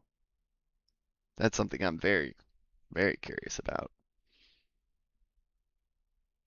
Because they showed up during like 1650 BC, or the invasion of the Hyksos did. Hyksos basically means Semitic peoples, essentially. Um, so Semites start arriving basically around the time, historically speaking, around the time that Joseph arrives. So that correlates nicely. And then there was an invasion by the Hyksos against Semitic peoples. Around around 1650 BC, and they reigned till 1550 BC. And this is fairly well documented. It's the 15th dynasty of Egypt, and their capital was Avaris, and Avaris is in Goshen, and Goshen is where the Israelites settled, and they made Avaris their capital. So these Semitic peoples come and take over Egypt for 100 years while the Israelites are there. Their capital is in the very place that that the Israelites settle. So, and yet the Bible does not talk about it. So I find that very fascinating because the Bible's like Joseph arrives, then 300 plus years pass, and then we get Moses. So, like 370 years pass and we get Moses. So, what happened there? Why does the Bible not mention it? Seems like kind of a big deal. Kind of a big deal. That is even more curious. What the Bible omits sometimes is more curious than what the Bible says. Hold on. Doesn't Manetho have like a really strange Manetho? Yeah.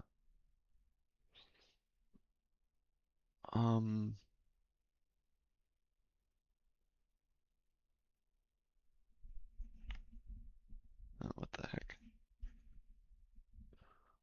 Manetho on Moses. Doesn't he claim that it was something different?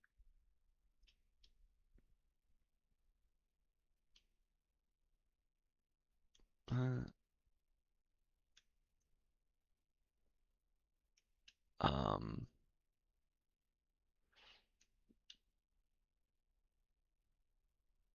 is this the one? Maybe? Uh,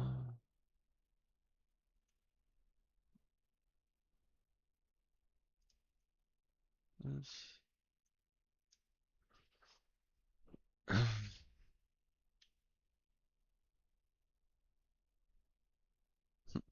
You'll never doubt it again.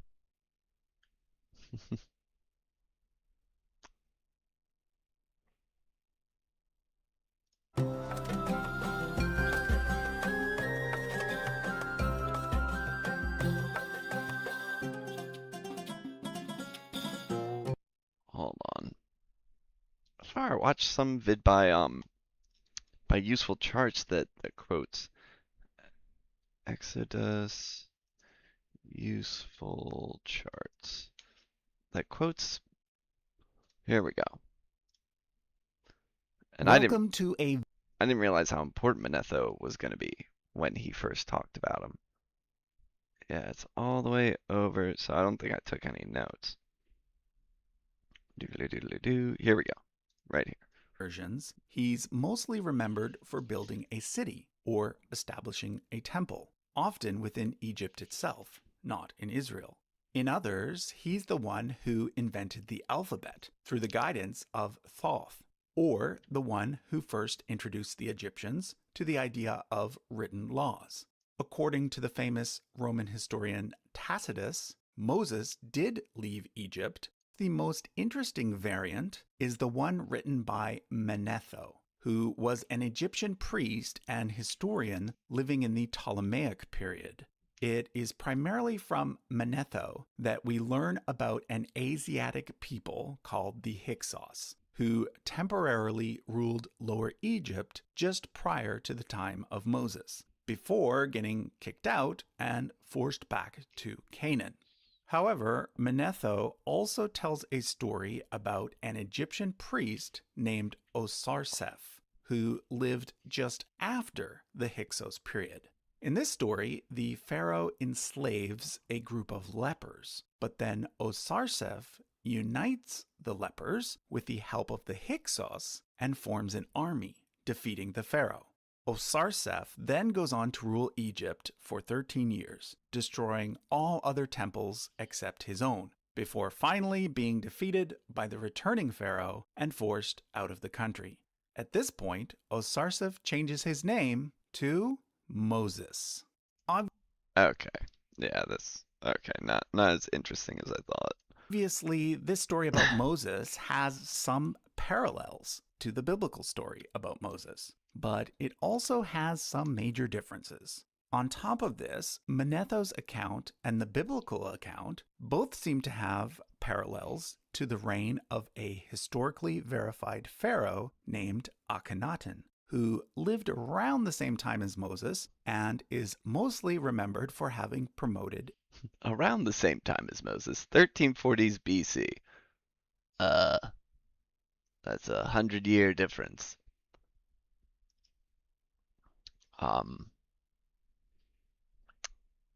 Sure, around the time. Around the time. You know, George Bush lived around the time of of Theodore Roosevelt. You know, it's around the time, give or take 100 years-ish. You know, around the time. Oh, goodness. Does everybody do this? an early type of monotheism. But the bottom Around the time is like give or take like 20 to 30 years. line is this. There are many different Okay, so Manetho's version of Moses is kind of funky and we don't really see it in the record.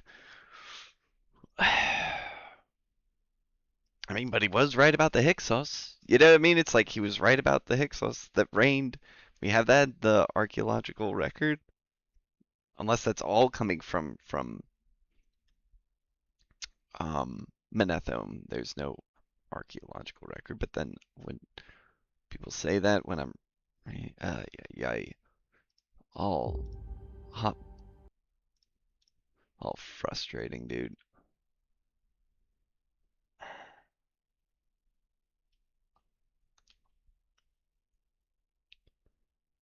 Yeah, we know. Many skeptics claim there's no evidence for the Exodus. Well, yeah, there's nothing.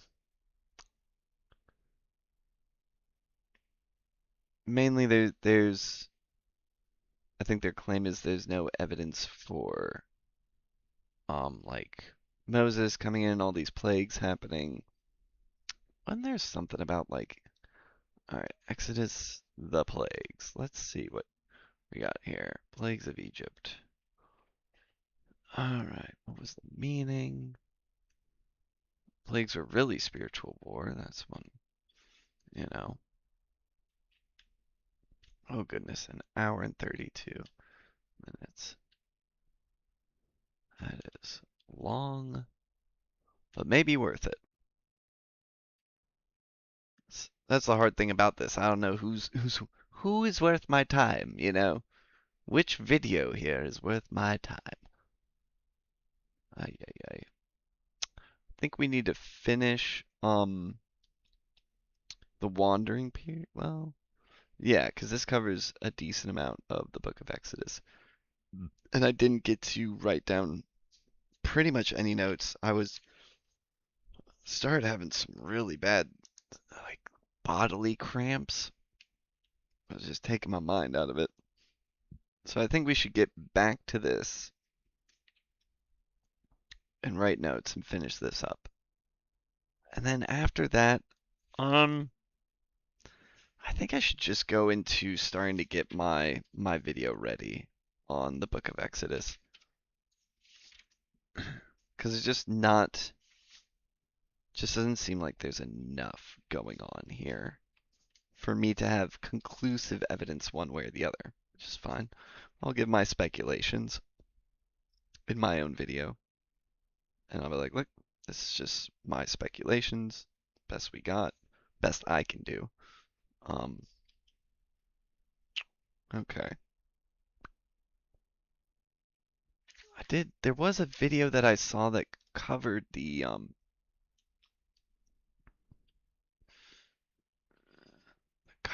year 1406, and I want to hear their arguments.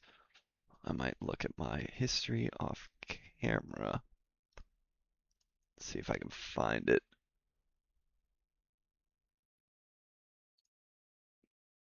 Because I only watched like a couple schmeckens of it.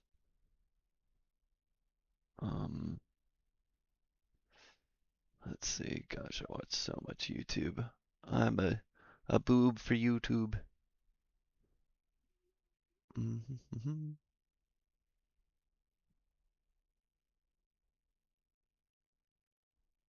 Mm.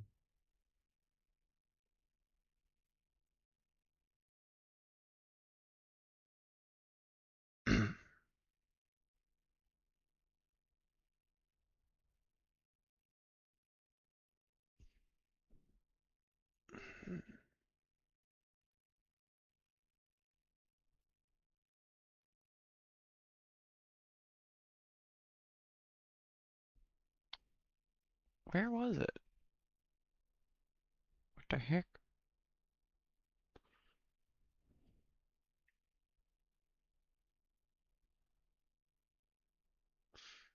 Hmm. I might have just lost it. That's unfortunate. Um.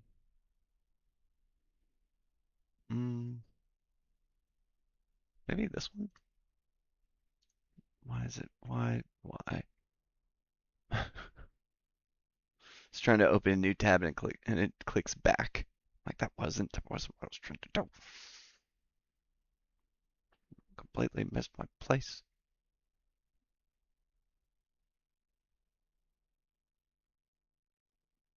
Mm.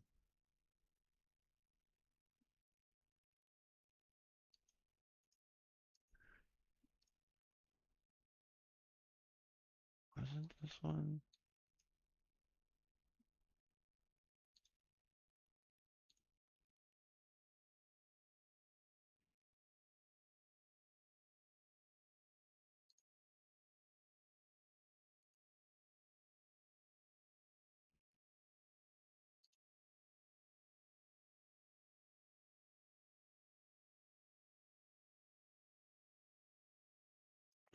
No.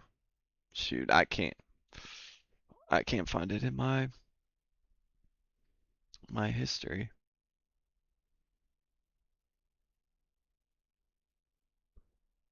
Huh.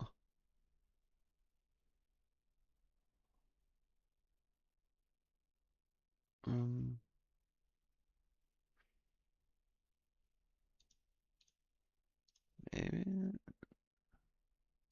No.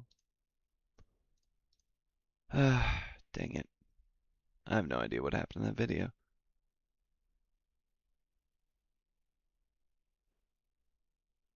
Oh, here we go, here we go, here we go.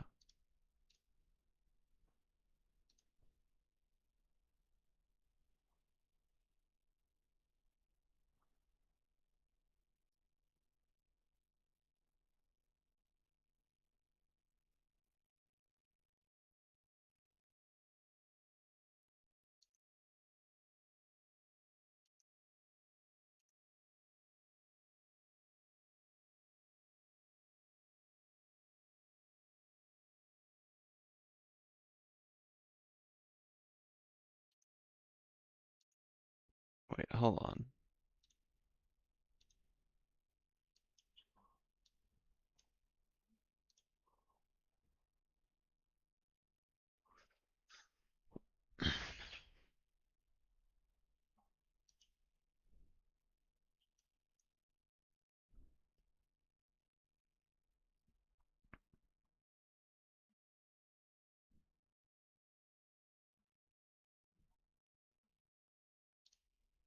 Alright, we'll watch this next when I come back, and I'll get up on the screen.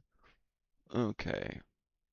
What's interesting about this next person's vid is that it actually coincides with the more popular view that Amenhotep yeah, let's just look up a Christian guy, because that's the name of the channel. A Christian guy. What a guy. What a guy. He's just a Christian guy. Where is it? Where is it? Yeah, what's interesting, and you'll see. Alright, cigarette break, and then we'll get going with it. What's interesting is his dates actually line up with the more contemporary viewpoint on Amenhotep II's dates of when he reigned. And yet, the title of his video is Why I Don't Believe Amenhotep II was the Pharaoh of the Exodus. So he still agrees with the high chronology that is not as popular as low chronology. Low chronology is more popular. So he could have just been like, yeah, we'll get to it. It's just kind of like, wait, you could just say I agree with low chronology over high chronology, and yes, Amenhotep II is actually the pharaoh. So it's all jacked, dude. Everybody's ideas, it's all over the place, and there's just no consensus at all. I'd say that outside of biblical believers, the consensus is the Exodus didn't happen, which is possible, or just it was a peaceful transition. Like the Israelites just left. There was no this dramatic, maybe there was some instance where it was like, somebody had to come in and advocate for them to leave, and they wanted to leave, and they're like, let us go, and then they eventually left. Sure. But generally, when people go the Exodus didn't happen, I believe what they really mean is that there's nothing to support all the plagues that took place, and that there was a long-standing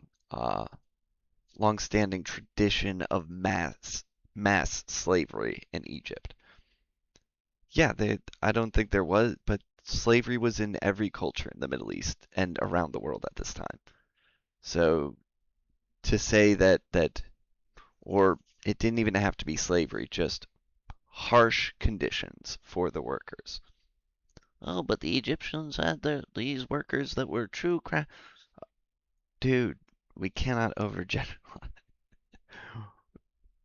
Not saying that the Egyptians, like the Israelites, were like their only workforce, and that there was one standard throughout all of time for the Egyptians. We're talking about thousands of years. There might have been just one moment where you had just a very small segment of the population that was treated harshly. Might be hard to find. Might be hard to prove. And not even for that long of a time in the grand scheme of things. So, all right, I'm going to take a cigarette break and we'll get back to it.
Alright, let's get back to it.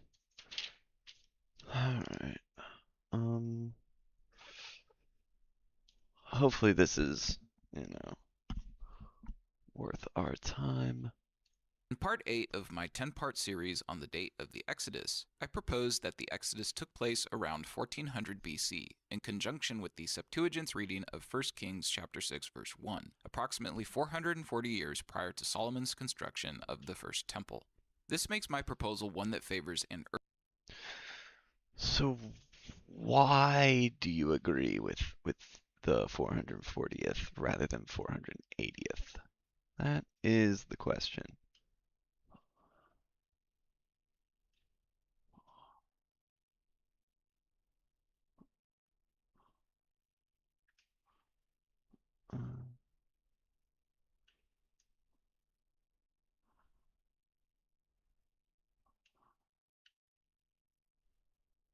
Um,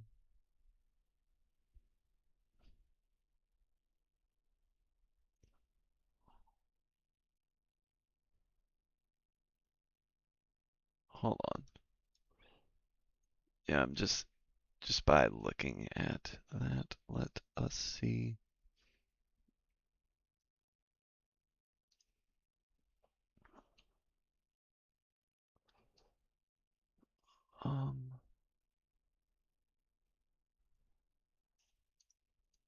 All right, let's take a look at this. In the previous video, we engaged in a brief analysis of a Middle Kingdom date for the Exodus, as presented in the documentary Patterns of Evidence and the works of David Rohl. While this position shares some of the same concerns as those I have raised in this series, at this point I am not persuaded that the Middle Kingdom is the appropriate time in Egypt's history to look for evidence of the Exodus. As such, I will proceed in this series assuming a traditional early date, during the 18th dynasty as the most likely for the Exodus. Given everything we have looked at so far, we are now in a position to ask one of the most important questions a student of the Bible and ancient Egypt can. Who was the Pharaoh of the Exodus? There are 4 main assumptions I will be using to offer my opinion. Number 1, the variant readings of 1 Kings chapter 6 verse 1 support 480 and 440 years prior to Solomon as round numbers. The variant readings.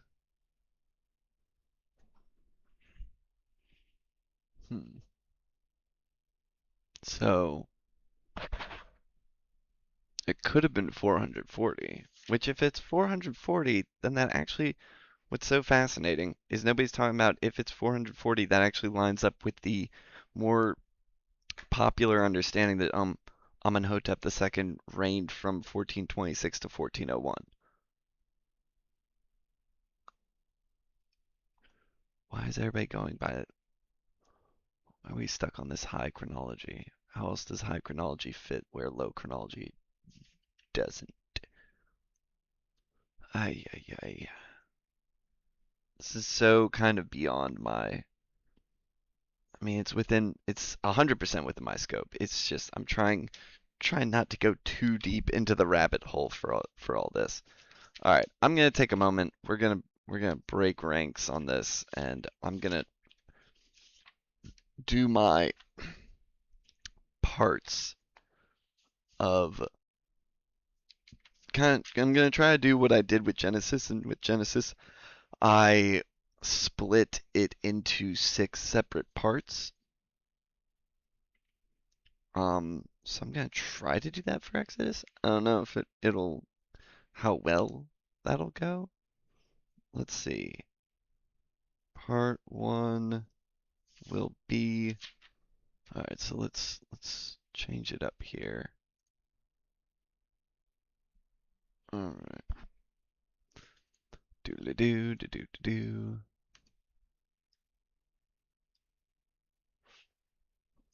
Yep. Okay, part 1. Part 1 can be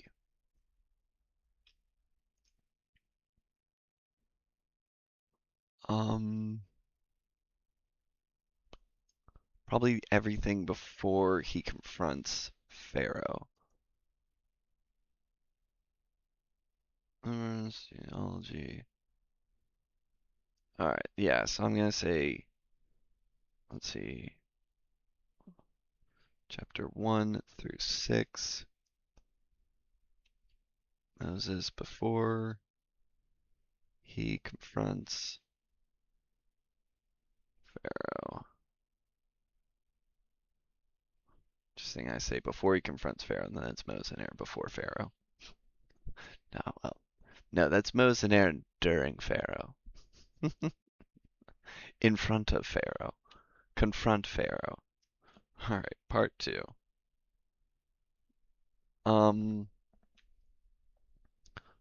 Part 2, I guess, will be the plagues. Yeah, that's simple enough. Plagues. All right.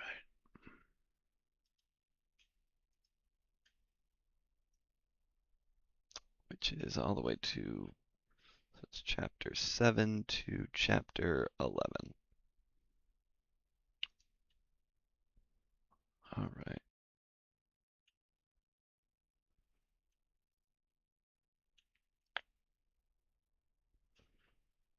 All right, and then we get the Passover. Oh, well, there's also the 10th plague. Okay. Merp. Merp. Institute. Okay, so maybe all the way to chapter Feast of Unleavened Bread. I guess we can do it. Yeah, we'll go all the way to.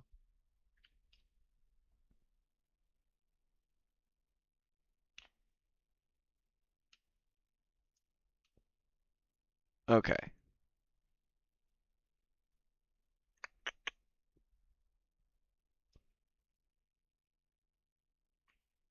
All right, chapter 7 through chapter 14. And that'll be plagues and leaving Egypt.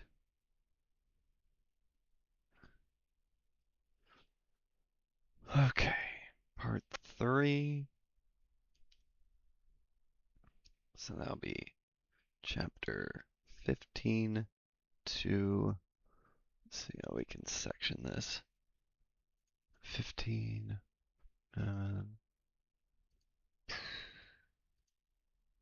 Eyes.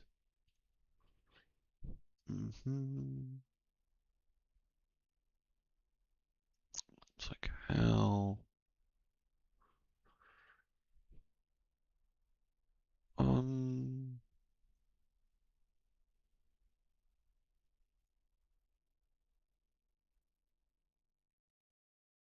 Mm-hmm.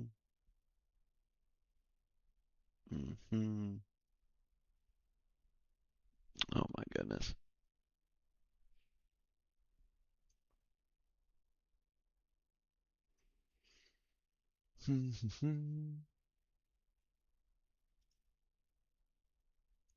Okay, hold on. Let's do.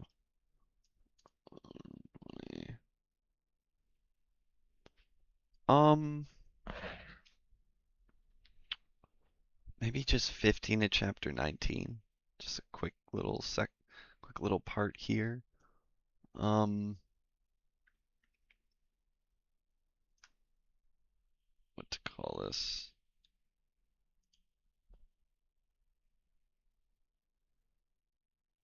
All right, Israel in the wilderness, or is Israel in Sinai? I don't know.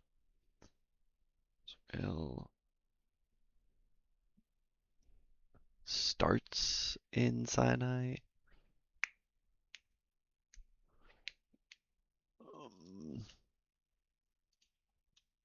Israel surviving. There we go. Israel surviving, because that's what a good amount of this seems to cover. Okay.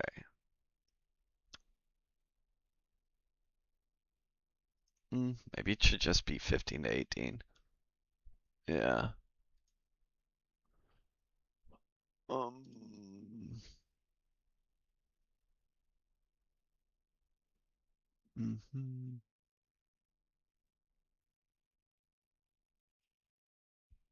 All right, part 4. I feel like this is going to be a long one. Chapter 20 through, because this is just like laws, instructions,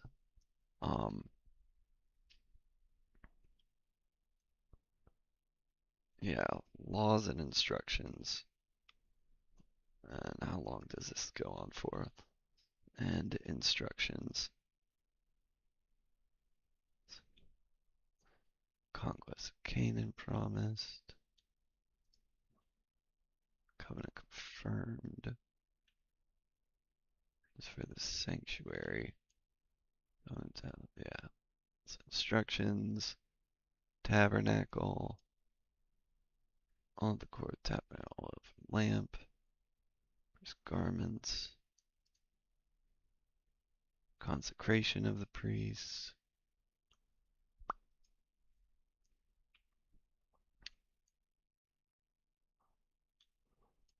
Okay. Yep. Yep.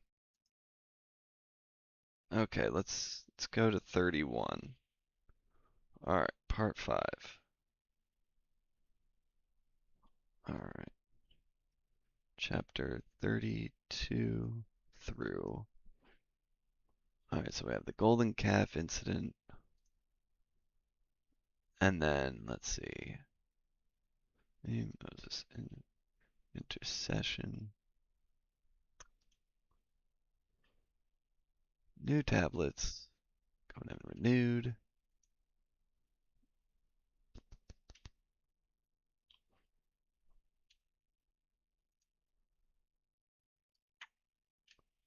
Okay.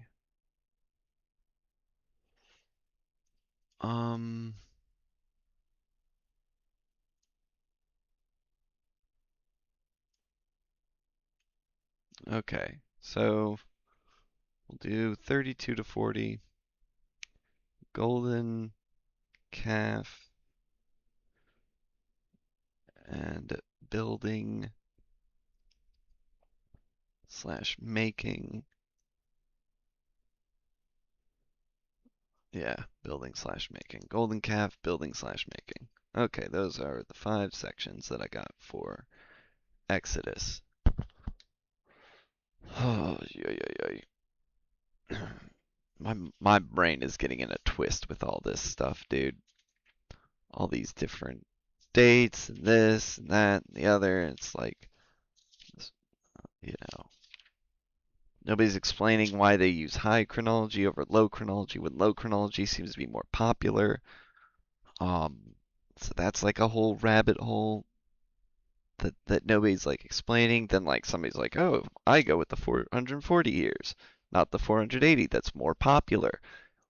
If you're going with something that goes against the grain of what is most popular, please give an explanation. For goodness sakes. Don't just say, oh, it's because this. Well, why do you support that date? Don't just tell me where the date is from, but why you think it is the correct date. Or you could alternatively say, let's hypothesize. There's some people who believe that it's 440 years instead of 480. Let's look at how that could fit together and see if there's any validity to using that date. And I'm like, okay, let's see. Let's run it through its paces, you know?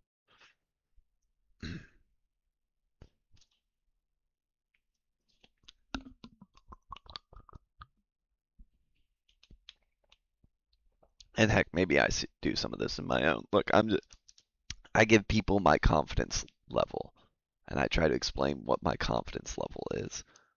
You know, maybe Christians are just so more formally, their logic is more formally trained and informally trained in more of a black and white thinking, to where giving something that is a maybe or a might or like kind of like not full blown, this is what it is, you know, then people get, I mean, I'll tell you straight, you know, if I think something is 100% not true, I will say that. But generally speaking, I give I will even give. I rarely give 100%. I'll give you 99%. It's always that 1%. Was my thoughts on Adam and Eve. I gave it I gave it no confidence that it's legit. You know, I'm like, you got talking that my evidence, you got talking snakes, you got like people living hundreds and hundreds and hundreds of years, you got like all these different things going on, you have magical fruit, you know, it's like no confidence. So that's where I will, and this is why. Why? Because these things are not anything that reality can coincide with. All right.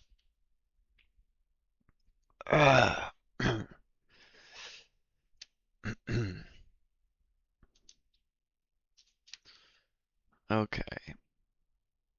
All right, so those are my parts. Part 1, Part 2, Part 3, chapters 1 through 6, 7 through 14, 15 through 19, 20 through 31, 32 through 40. Okay. Gosh.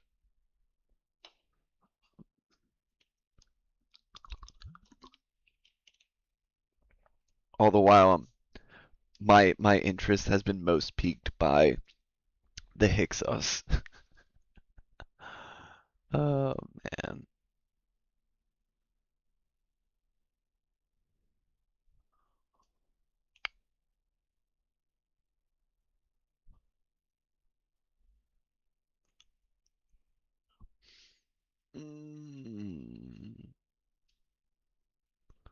Let's see here.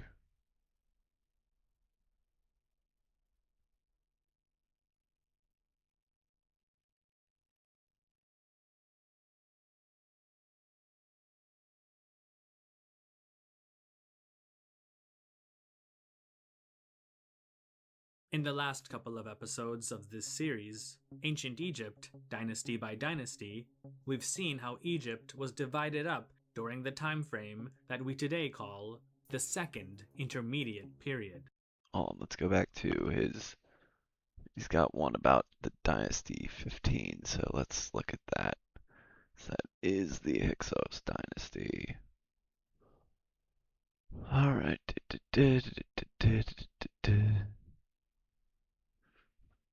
19. Okay, here we go. Wait, did I watch this on stream or did I watch this somewhere else? The opposite was the case with the Hyksos, and we saw in the last episode that by 1750 BC, the number of people of Canaanite and Levantine descent had grown exponentially in the Nile Delta region. So much so that in many cities, such as Avaris, they may have even made up the majority of the population. As the authority of the kings of the 13th dynasty waned, several regions broke away from Egypt. One of these was the region of Wawat in Nubia, where many of the fortresses built by 12th dynasty kings, such as Senusret III, were abandoned and taken over by the ascendant kingdom of Kush. Though the Egyptians had interacted with the people of these regions since the dawn of their history, the parts of Nubia beyond the Second Cataract had never really been core parts of Egypt, but more like imperial possessions whose affairs the crown had sought to influence. The same, though, was not true of the Nile Delta region.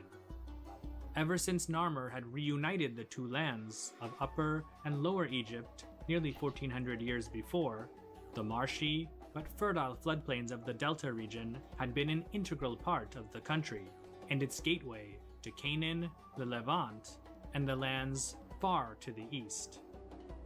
But by 1700 BC, the Egyptian king's writ no longer had any meaning in cities such as Avaris, where a new group of kings, who Manetho, as well as modern historians identify as the 14th dynasty, came to power. Oh? Wait, the 14th dynasty split off? Really? Oh, that's even more interesting than before. Really? Because that is like the heartland of supposedly where the Israelites were.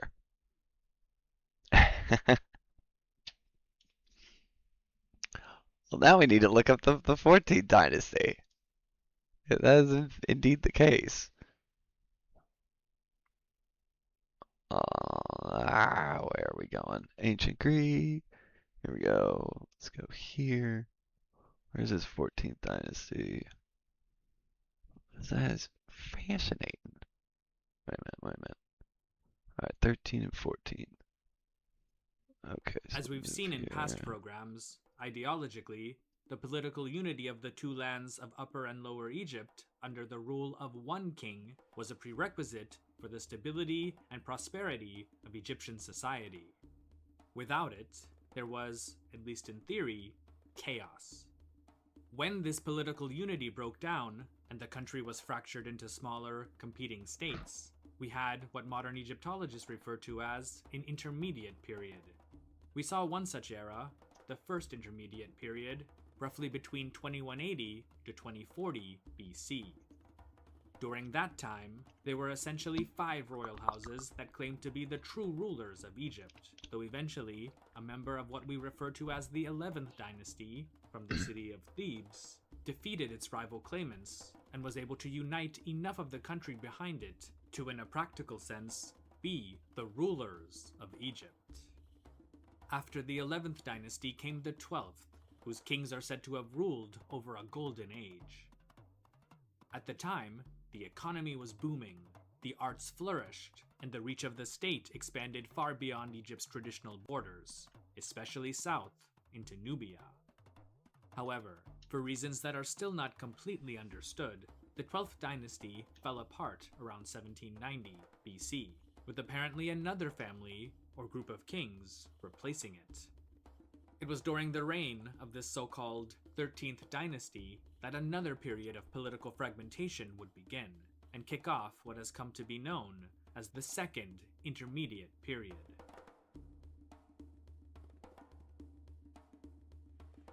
The Second Intermediate Period is one of the most difficult phases of Egyptian history for Egyptologists to unravel.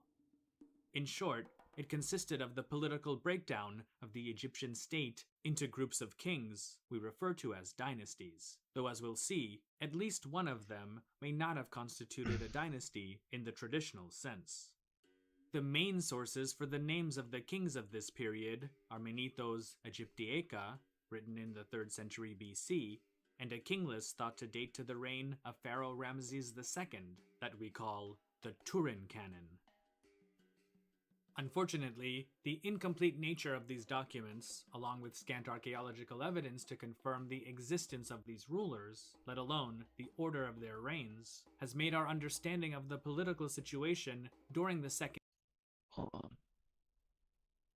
Wait, am I? Yeah. 13th and 14th. Okay. Intermediate period extremely difficult. However, by piecing together what little is known and generally agreed upon by Egyptologists, we can get an idea of what was going on during this time frame. The transition between the 12th to the 13th dynasties seems to have taken place without any violence or bloodshed. The real reason for the establishment of this new dynasty isn't known, but it likely had to do with the last ruler of the 12th dynasty being a woman named Sobeknefru. As you may know, a queen on the throne of Egypt wasn't just taboo in the male-dominated, conservative Egyptian society of the day, but more like an abomination. However, it probably was a last resort for the members of the 12th dynasty to keep their hold on power, since as far as we know, the final male ruler of the line, Amenemhat IV, doesn't seem to have had a suitable male heir to replace him. And so, Amenemhat IV was succeeded by the only person from his family at the time who may have had some capability to govern, Sobeknefru. 1 second. A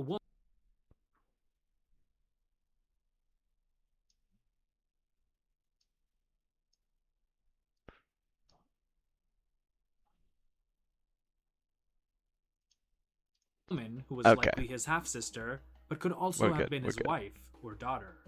There's still debate amongst Egyptologists as to who she was. When for whatever reason Sobeknefru's reign ended, and again, we still don't know why, there was probably no one from the immediate family to succeed her, and so another, perhaps from a related or different branch of the family, took her place. We've seen such transitions of power happen before, so this would help to explain why there may have not been any trouble recorded during the succession process, and also the reason that the capital remained at Ichijtawi, the stronghold and seat of the 12th dynasty. All of the evidence uncovered so far indicates that when the first king of the 13th dynasty took over, he was recognized throughout the country. But here's also where problems begin in our understanding of just what was going on and exactly who was ruling. For Egyptologists, the chronology of the 13th dynasty is extremely confusing. Many books on the history of ancient Egypt barely mention it, and simply state that it had between 50 to 70 kings and lasted for about 150 years. 50 and A few Egyptologists up through 50 and 70 kings? That's wild. For 150 years. Were they elected? Is that what's going on here? I don't know. That is pretty wild.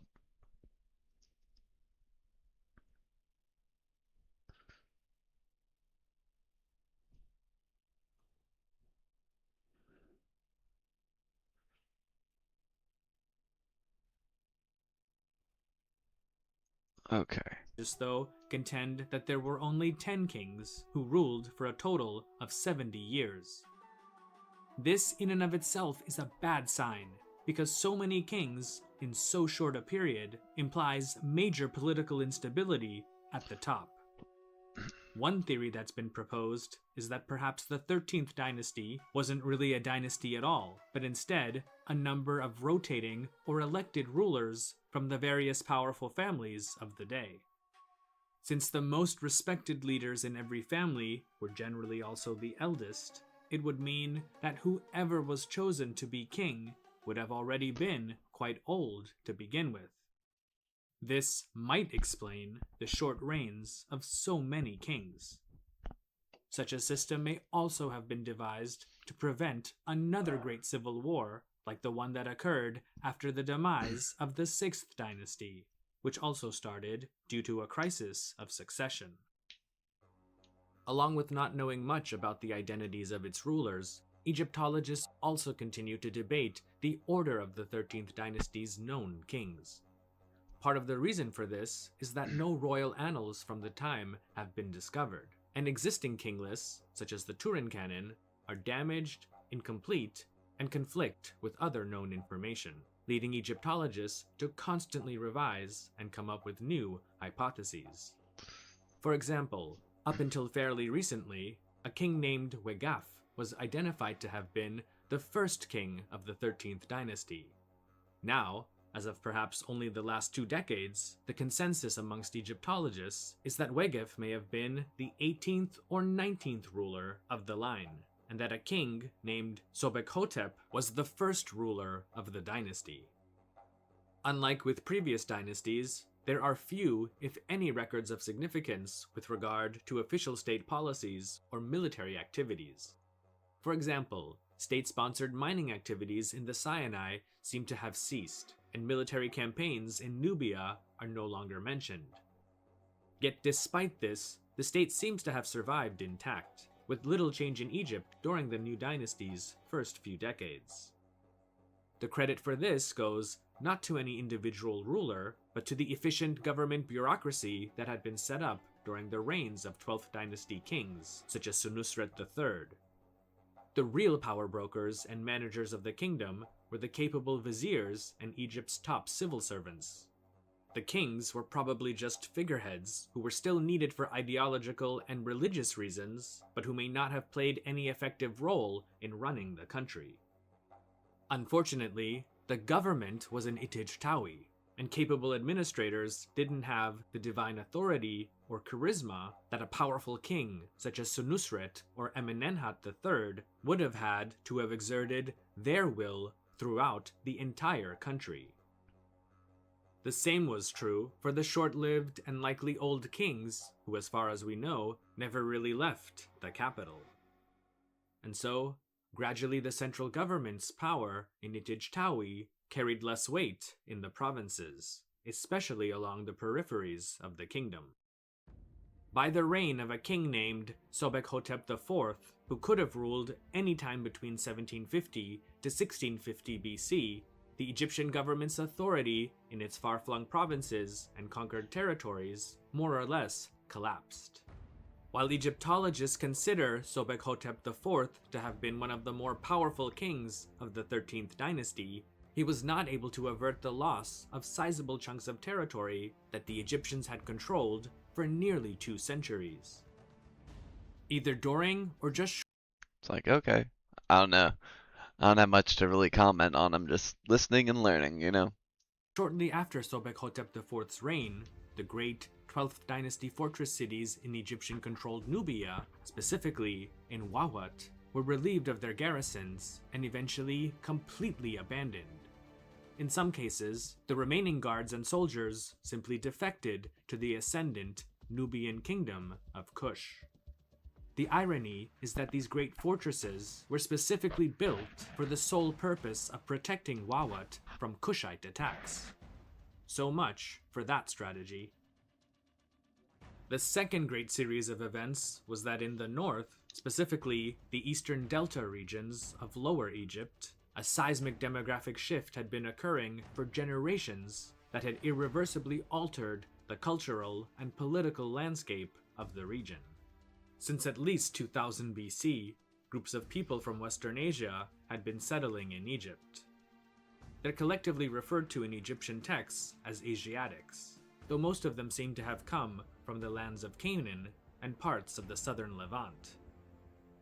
While many had arrived in Egypt as slaves, most had ventured into the kingdom of the Nile willingly in order to find work in the fields and the construction sites of Middle Kingdom Egypt. One area of the eastern delta that really took off economically was the town of Hutwaret, better known by I wonder.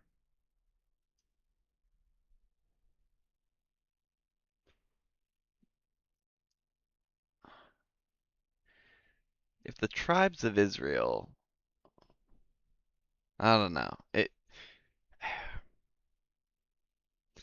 If it's like the 12 major families of these Canaanite tribes that all over time collectively kind of, you know, came in here and they all kind of like trace their lineage, like, I don't know, like trace their lineage back to this one dude, almost like somehow as a way, maybe they all had family ties and they all were like, yeah, there was, you know, our great great great great great grandfather, you know, was the same person. Maybe that was just something they all just kind of collectively agreed upon, no matter how like necessarily true it was. Maybe this whole chronology and everything was meant to strengthen the bonds and the ties of all these people in the region who are like outsiders coming in to get behind sort of an idea that they're all one people. And that's why, you know,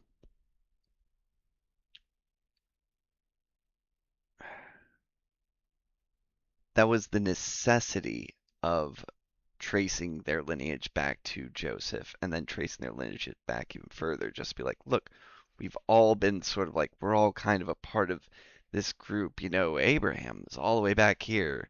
You know, he settled in Canaan back. You're all from Canaan. We came from Canaan. You know, da da da da da, to like, you know, unite the clans. by its Greek name, Avaris. The town's location near both the border with Canaan as well as the shores of the Mediterranean Sea made it a trade hotspot, and this Because that does feel like, especially if Avaris becomes, as you'll see, the capital in this area where all these people from Canaan, Levant, you know, settled and then sort of created their own polity, it would make sense that they sought out a way to unite the people and would create a sort of family lineage for them all to sort of be like, yes, we're all from, we're all a part of the same people group.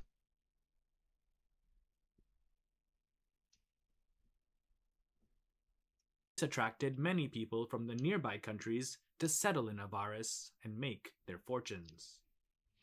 While there's evidence of people settling there from as far away as Cyprus, the most populous group by far, even outnumbering the native Egyptians, were those of Canaanite and Levantine origin.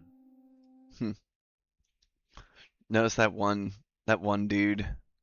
Sorry, you can't see my mouse. Right above the how do I put it? So you see the owl looking at the hieroglyphs above. Next to you, you got the owl, and then you got something that looks like kind of like, I don't know, a worm or a bone, And then you have a dude tied up, and the dude that's tied up looks very much like the guy right below him. I don't know what that text reads. I'm sure somebody out there knows, but it's interesting how that's there. We have no, and then I watch videos on Egypt like, we have no evidence of slavery. Look at these workers that were fed and everything. It's like, yes, you can have both. You can have. I doubt anybody's keeping track of what they're feeding their slaves. I don't think that's something people are. It's probably because slaves are owned by other people, which means it wouldn't necessarily be the crown that owns them. Anyway, regardless. Because who knows, that worker that's given that state-sponsored bread and beer and what have you, he might own a slave. Or if, you have somebody who's higher up ranking official, Anyway, let's get back to this. What's right here? Okay. Many Canaanite peeps settle Goshen/Avaris throughout many years.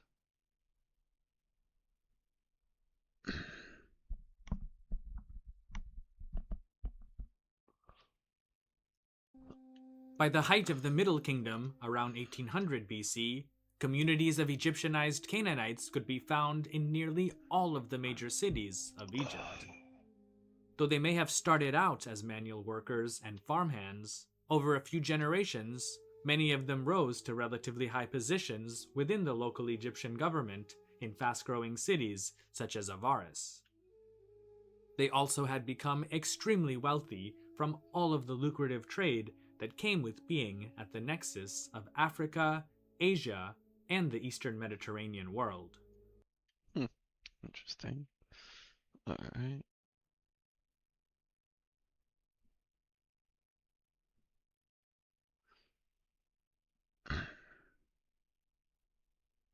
And this also tracks with, I think, in one of the vids I was watching where it seems like all the Levites have Egyptian-inspired names, which might mean that they were more of the tribe that had more political power and to fit into more readily into the upper classes of Egypt, they started taking on their names, which is something that happens in other cultures.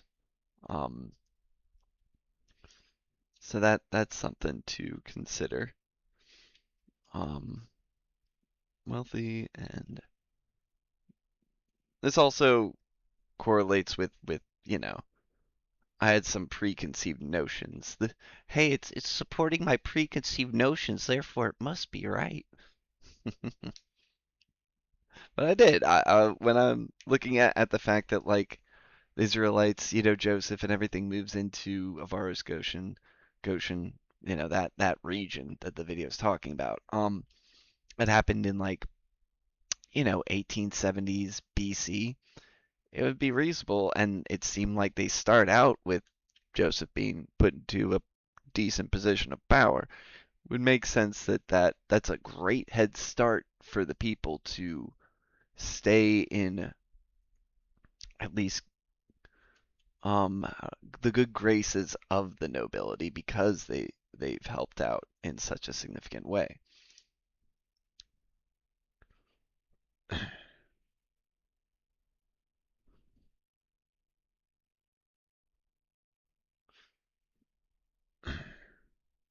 And also, it's interesting that the Levites are pointed out as having more Egyptian sounding names. And then they're the ones that when they leave Egypt seem to have a bit more of a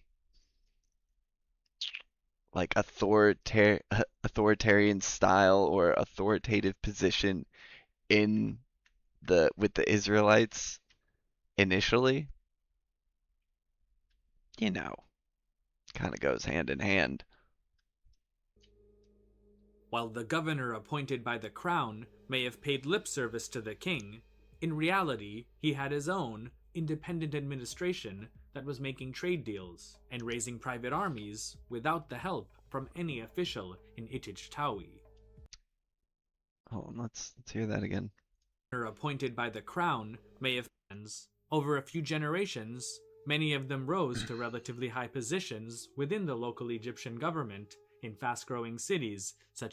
I wish there was some, like, how does he know that? Like, I came to that conclusion because it just kind of makes, just using like common sense, right?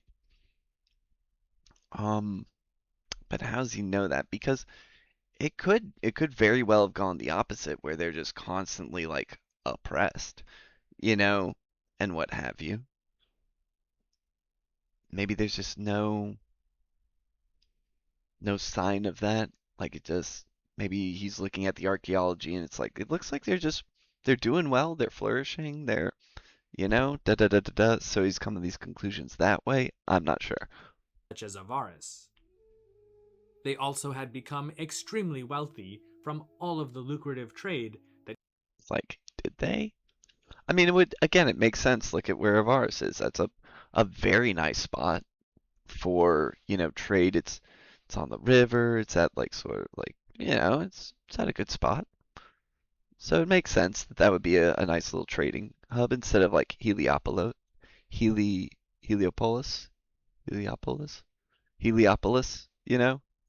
go to Avaris, and then you head on back up with your goods. It's a good spot for it. It came with being at the nexus of Africa, Asia, and the Eastern Mediterranean world. I wonder why not further up the stream to the Mediterranean? Why not on the coast of the Mediterranean?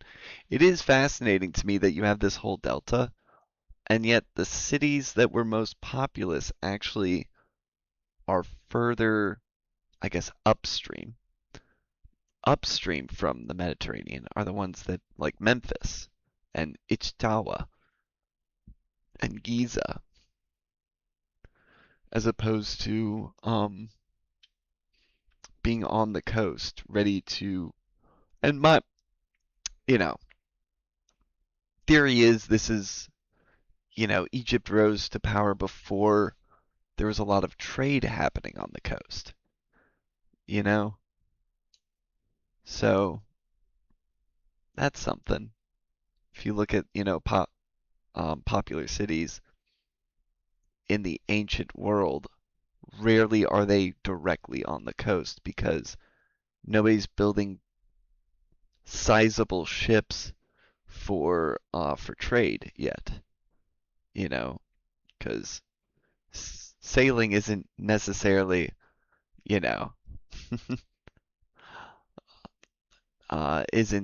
hasn't been well developed yet to where that's actually a real thing. Now you have people on like Crete and stuff, and maybe Cyprus, who, due to the fact that they're on an island, there's more pressure for them to develop that technology and actually go out and trade with people. But, it does seem like there's a pattern where trading across the sea doesn't get really get going until like maybe 1200 BC, or like the time of Ramesses, I think, or yeah, around a little bit before the Sea Peoples. I think that's when Egypt's like, okay, let's construct a navy, you know. While the governor appointed by the crown may have paid lip service to the king, in reality he had his own independent administration that was making trade deals and raising private armies without the help from any official in Italy. So what's the proof of that? Again, I like how I watch these 18-minute videos. I'm like, go more in depth, and then I see an hour and 20-minute video. I'm like, that's so long. But then that person's probably gonna go in depth. So I can't, I've clicked on an 18-minute video. This is what you're gonna get. You're not gonna get all the explanations. He's gonna say, he's making his own trade deals, raising his own armies, and it's like, okay, I guess I just have to go with it. You know what I mean? But I don't want to watch an hour and 30-minute video. Maybe I should. Maybe I should watch an hour and 30-minute video on this dynasty specifically, Tawi.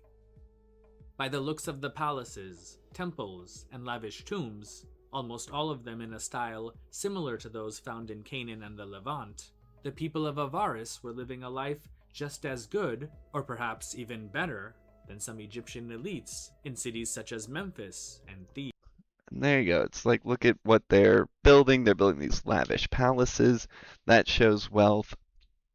And due to the fact that these are things you can kind of like, due to the fact that the pharaoh at the time has very little political power, it would make very much sense that the local governors are more in charge.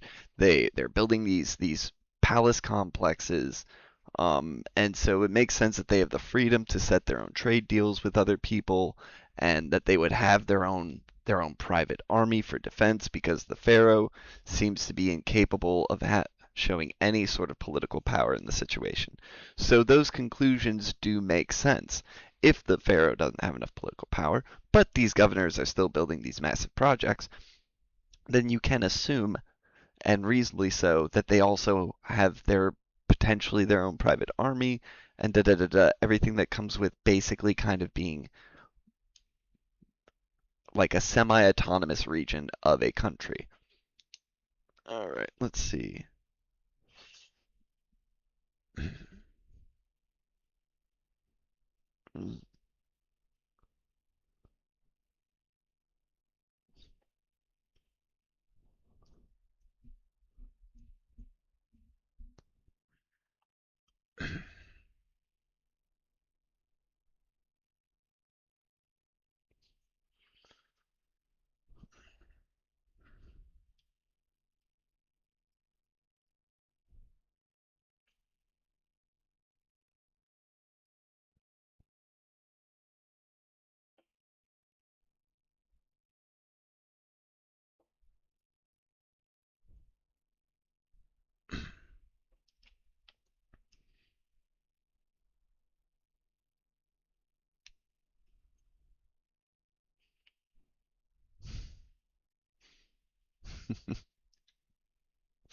Oh man.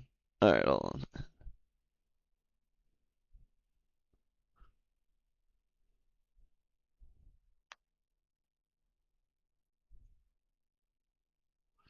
What's interesting for me in like concerning the book of Exodus, again, is that we have 370 years missing. And so it's also a question of like,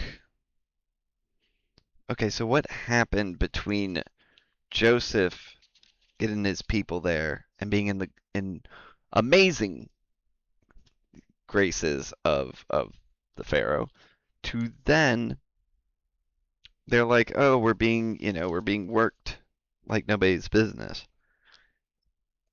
And they don't mention the Hyksos takeover at all in the Bible. That's fascinating to me. Are they ashamed of what they did? Thebes. Like in Nubia, The fortresses in the Sinai and along Egypt's frontiers with Canaan were also understaffed, and eventually their garrisons were either recalled back home or disbanded altogether. This increasingly poor called back home the Sinai and along Egypt's frontiers. Okay, hold on. Like in Nubia, the fortresses in the Sinai and along Egypt's frontiers with Canaan were also understaffed, and eventually their garrisons were either recalled back home or disbanded altogether. This increasingly porous border allowed even more people from the east to enter into Egypt. And so, with the presence of the king all but absent in the eastern Delta region, it didn't take long for the leaders in cities such as Avaris to realize that perhaps the time had come to leave Egypt entirely and form their own state. And so, according to most Egyptologists, this is what eventually happened, though the dates aren't agreed upon. Huh. Most, though, believe that it was likely sometime between 1750 and 1700 BC. Really? I did not. Man, I must have missed something here. In my... Hold on. What is this? 14th Dynasty. Interesting.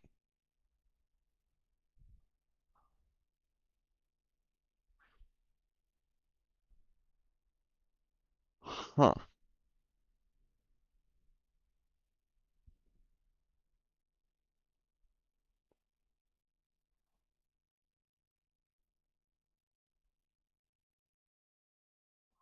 Huh. That is fascinating. Okay, okay.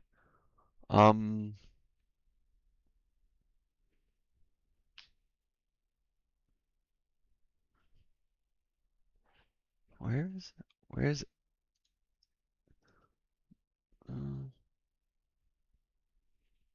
okay. Alright, tally ho. This new independent state was ruled by an obscure group of kings that historians, including Manetho, have identified as the 14th dynasty of Egypt. Believe it or not, it's even more obscure than the 13th dynasty. According to Manetho, this dynasty consisted of 76 kings who ruled for a total of 184 years from the city of Zois in the central Delta region. However, based on archaeological evidence, the overwhelming majority of Egyptologists today dispute this and actually believe that the real seat of the 14th dynasty's power was in Avaris. In contrast, Hold on. Write this down. 14th Dynasty breaks away in the lower Delta and includes Goshen/Avaris.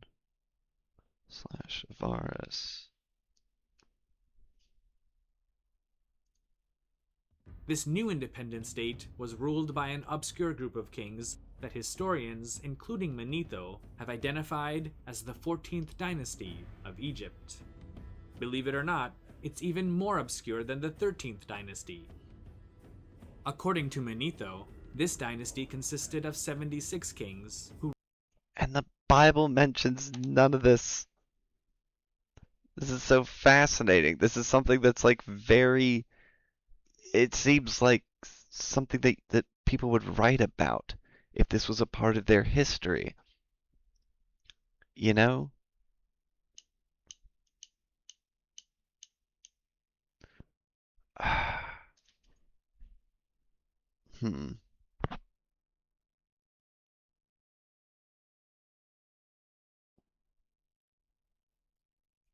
I don't know.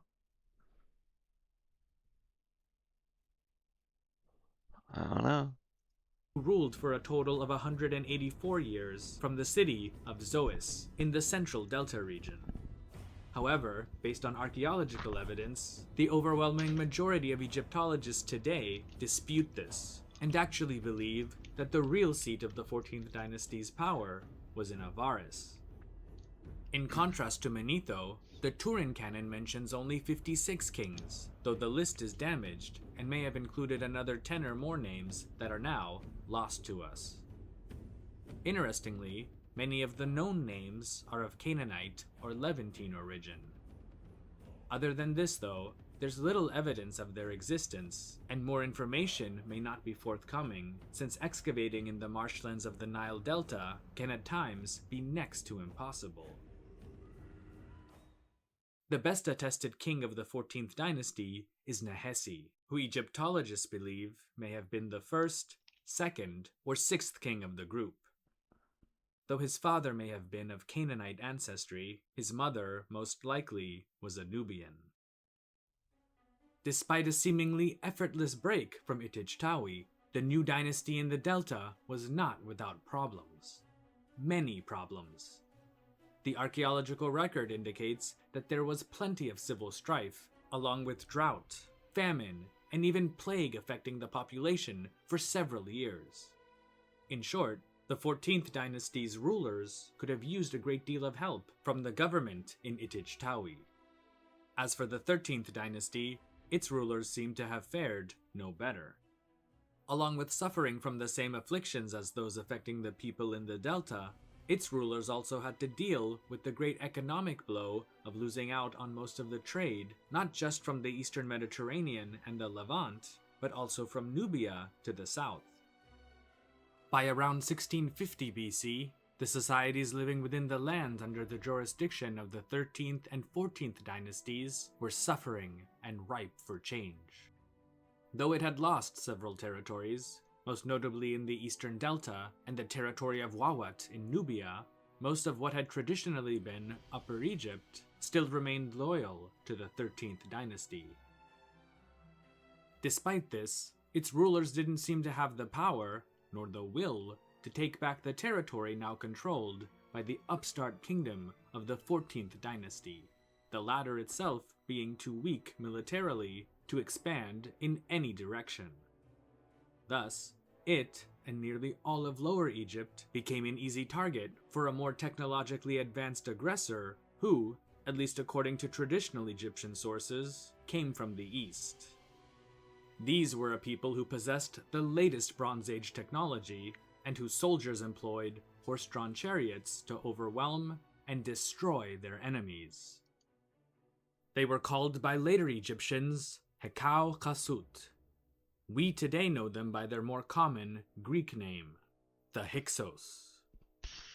More on them in the next chapter of Ancient Egypt, dynasty by dynasty. Stay tuned. Alright. That just adds a whole nother thread. I swear I looked this dynasty up and I didn't think enough of it. I was like, that's curious. But the Hyksos invasion I found so much more compelling that I kind of overlooked this. Oh my goodness. Fascinating. But, oh, excuse me.